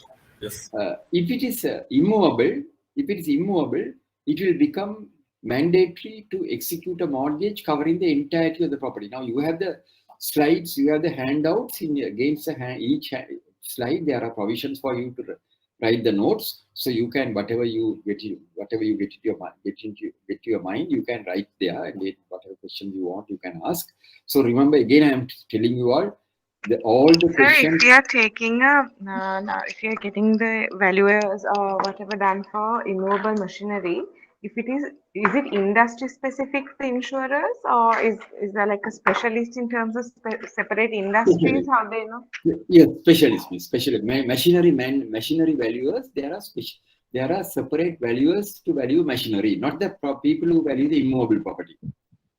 Not the people who value the immobile property. Each bank will have separate valuers for motor vehicles, and also for machinery, there are separate valuers for it, authorized valuers. Not the people who do the valuation for immobile property, not them. Authorized. Now, supposing if you go on if a customer gives a valuation machinery of certain immobile property, you have to find out who are the agents of that particular machinery. Then you may have to contact those agents to find out who are the people who are authorized to value their machinery. They will be in a position to tell you if your bank doesn't have valuers to examine give valuation covering machinery, you have to find out who their agents are, or you can find out there are certain engineers who are authorized, mandated to carry out valuation covering immobile machinery, not the property valuers. If you ask a property valuer, they will say, yes, we can carry out a valuation. No, we don't want their valuers. It has to be valued by it's a very good question. It has to be valued by experts. Is it clear, miss? Is it clear? Yes, is it clear? Sir. Right. So remember, when you say immobile property, as you all know, when you talk about immobile property, land and now I can give you another good example. If one of your customer comes to your bank and says, I want to take a loan, and you ask, what is the security, sir, you are giving? He says, I have an old house. The house has no value. It's a very old house. Land also has, it is in the land, it's a very in a remote area. But I have imported some gold-plated bathroom fittings. Customer says, gold-plated bathroom fittings, which I have imported from Dubai, because I was working in Dubai for more than 15 years. So when I came, I brought some gold-plated bathroom fitting, which I have fixed to my house. So he says, the value of the bathroom fittings alone will come to about 6 to 7 million. So can you take a mortgage over that bathroom fittings? Can you take it? You can't take it. Why? Because even though that bathroom fittings will have a second-hand value, to remove the bathroom fittings, you will have to break the floor. So therefore, you have to take a mortgage over the entire property. So this is the reason I just gave you as an example.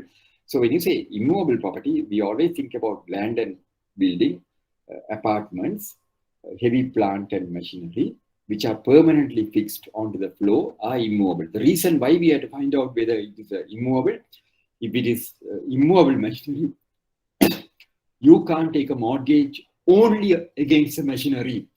You have to take the mortgage covering the entirety of the property. Is it clear to you all? Is it clear? Any questions? Is it clear? Yes, sir. Right. So now, advances against the machinery, as I explained to you all. What is immovable machinery? Any machinery which cannot be physically moved from location to location is defined as immovable machinery.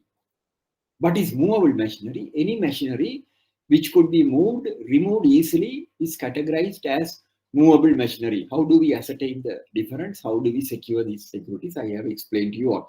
So when the experts come and value the machinery, even they themselves can help you to assess the type of machinery. Even the banker, you also can find out, but you can get the experts also to assist you.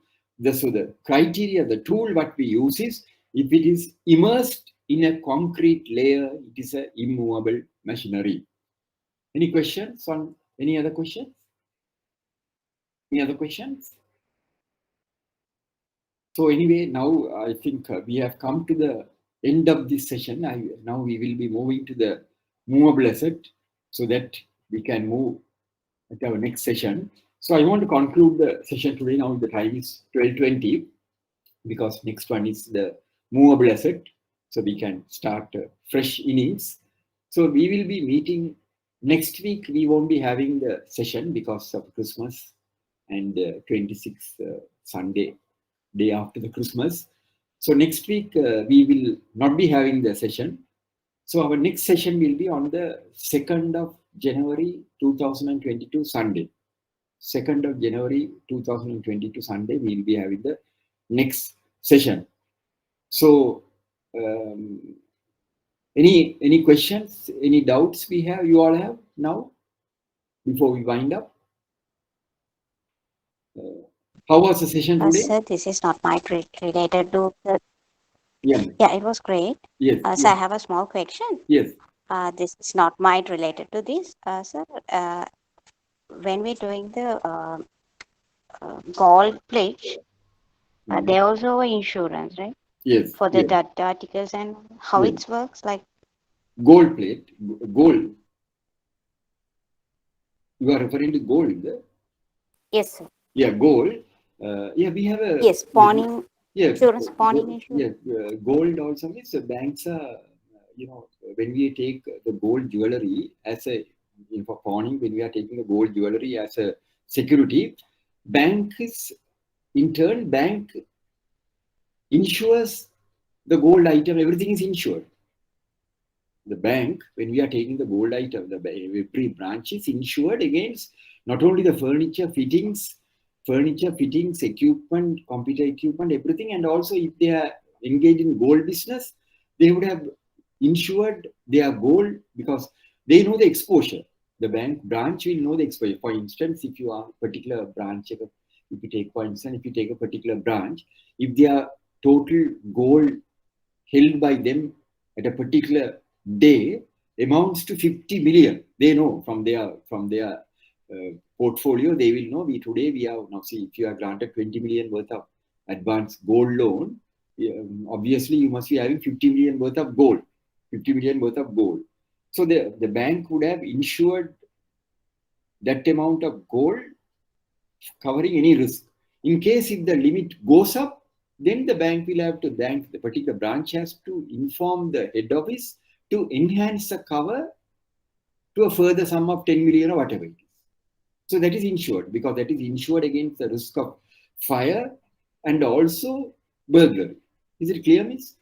But burglary, sometimes they may have not got the burglary on first, they may have not got the burglary for full amount because in a bank, especially in a bank, a burglar cannot just walk in and burgle the entire gold, but they would have definitely insured against the risk of fire, but burglary on a first loss basis, which will be explained when I discuss about insurance.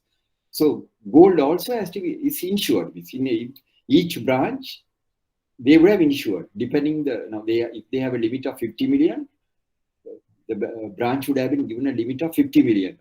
They have been authorized to hold 50 million worth of gold at any one particular time. Supposing if their portfolio increases it, then they have to inform the head office to enhance the cover. Is it clear? Is it clear? Yes, sir. Thank you. So, any other questions? So, how was the session today? Hello. Yeah, Sir, yes. question. Yes. Yes, especially on the condominium, sir. Now, as you said, for immovable property, we look at the title reports and everything. Yes. But apart from that, sir, do we need to look at the company structure, how the companies have been set up and all that? No, that is not necessary. That is not. If the condominium plan is approved, that is not necessary. Because, if we are granting the loan to that particular company to put up that apartment, then we have to look into it. And sometimes for credit purposes, you may have to look into it, because the repayment capacity. In my session, I am discussing only the security aspect of it. But when you are appraising the facility, you will have to look at the company structure, all those things you will have to look into it. When you are appraising a credit facility for that particular company. Now here in my session, I am discussing only the security aspect of it. Now, when you are structuring the facility, when you are granting a facility to that particular company, that apartment developer, then you will have to look into all those factors have to be taken into consideration. Is it clear? Yes. Yes, sir. Because I am discussing the security aspect of it, but when you are granting a loan to the company, then you will have to look into their structure, their creditworthiness, their repayment capacity. All those factors will have to be taken into consideration. Is it clear, Miss? Is it clear? Yes, sir. Thank you. So, any other question? How was the session today? How was the session? So one more question. Yeah, yes. When it's considering the condominium, is it same process for the condominiums like the flats given by the government also?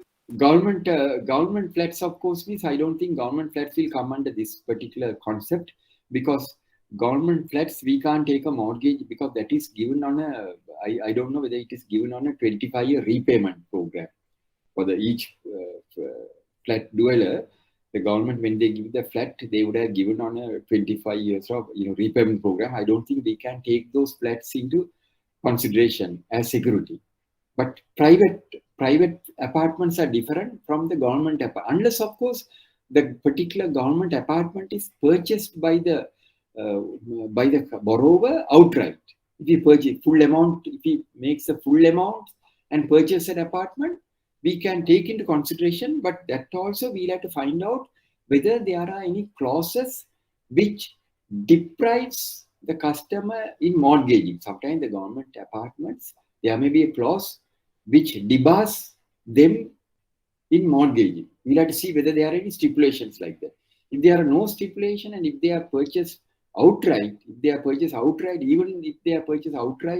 there are any stipulation which bars them from mortgaging, we can't take it. But if there is no bar, then we can take it. Is it clear, Miss? Is it clear? Yes, sir. Right. Yes, sir. Right. Any other questions? Any other questions? Right. How was the session today? You all? Interesting, sir. Right. So anyway, we will wind up. I will hope to.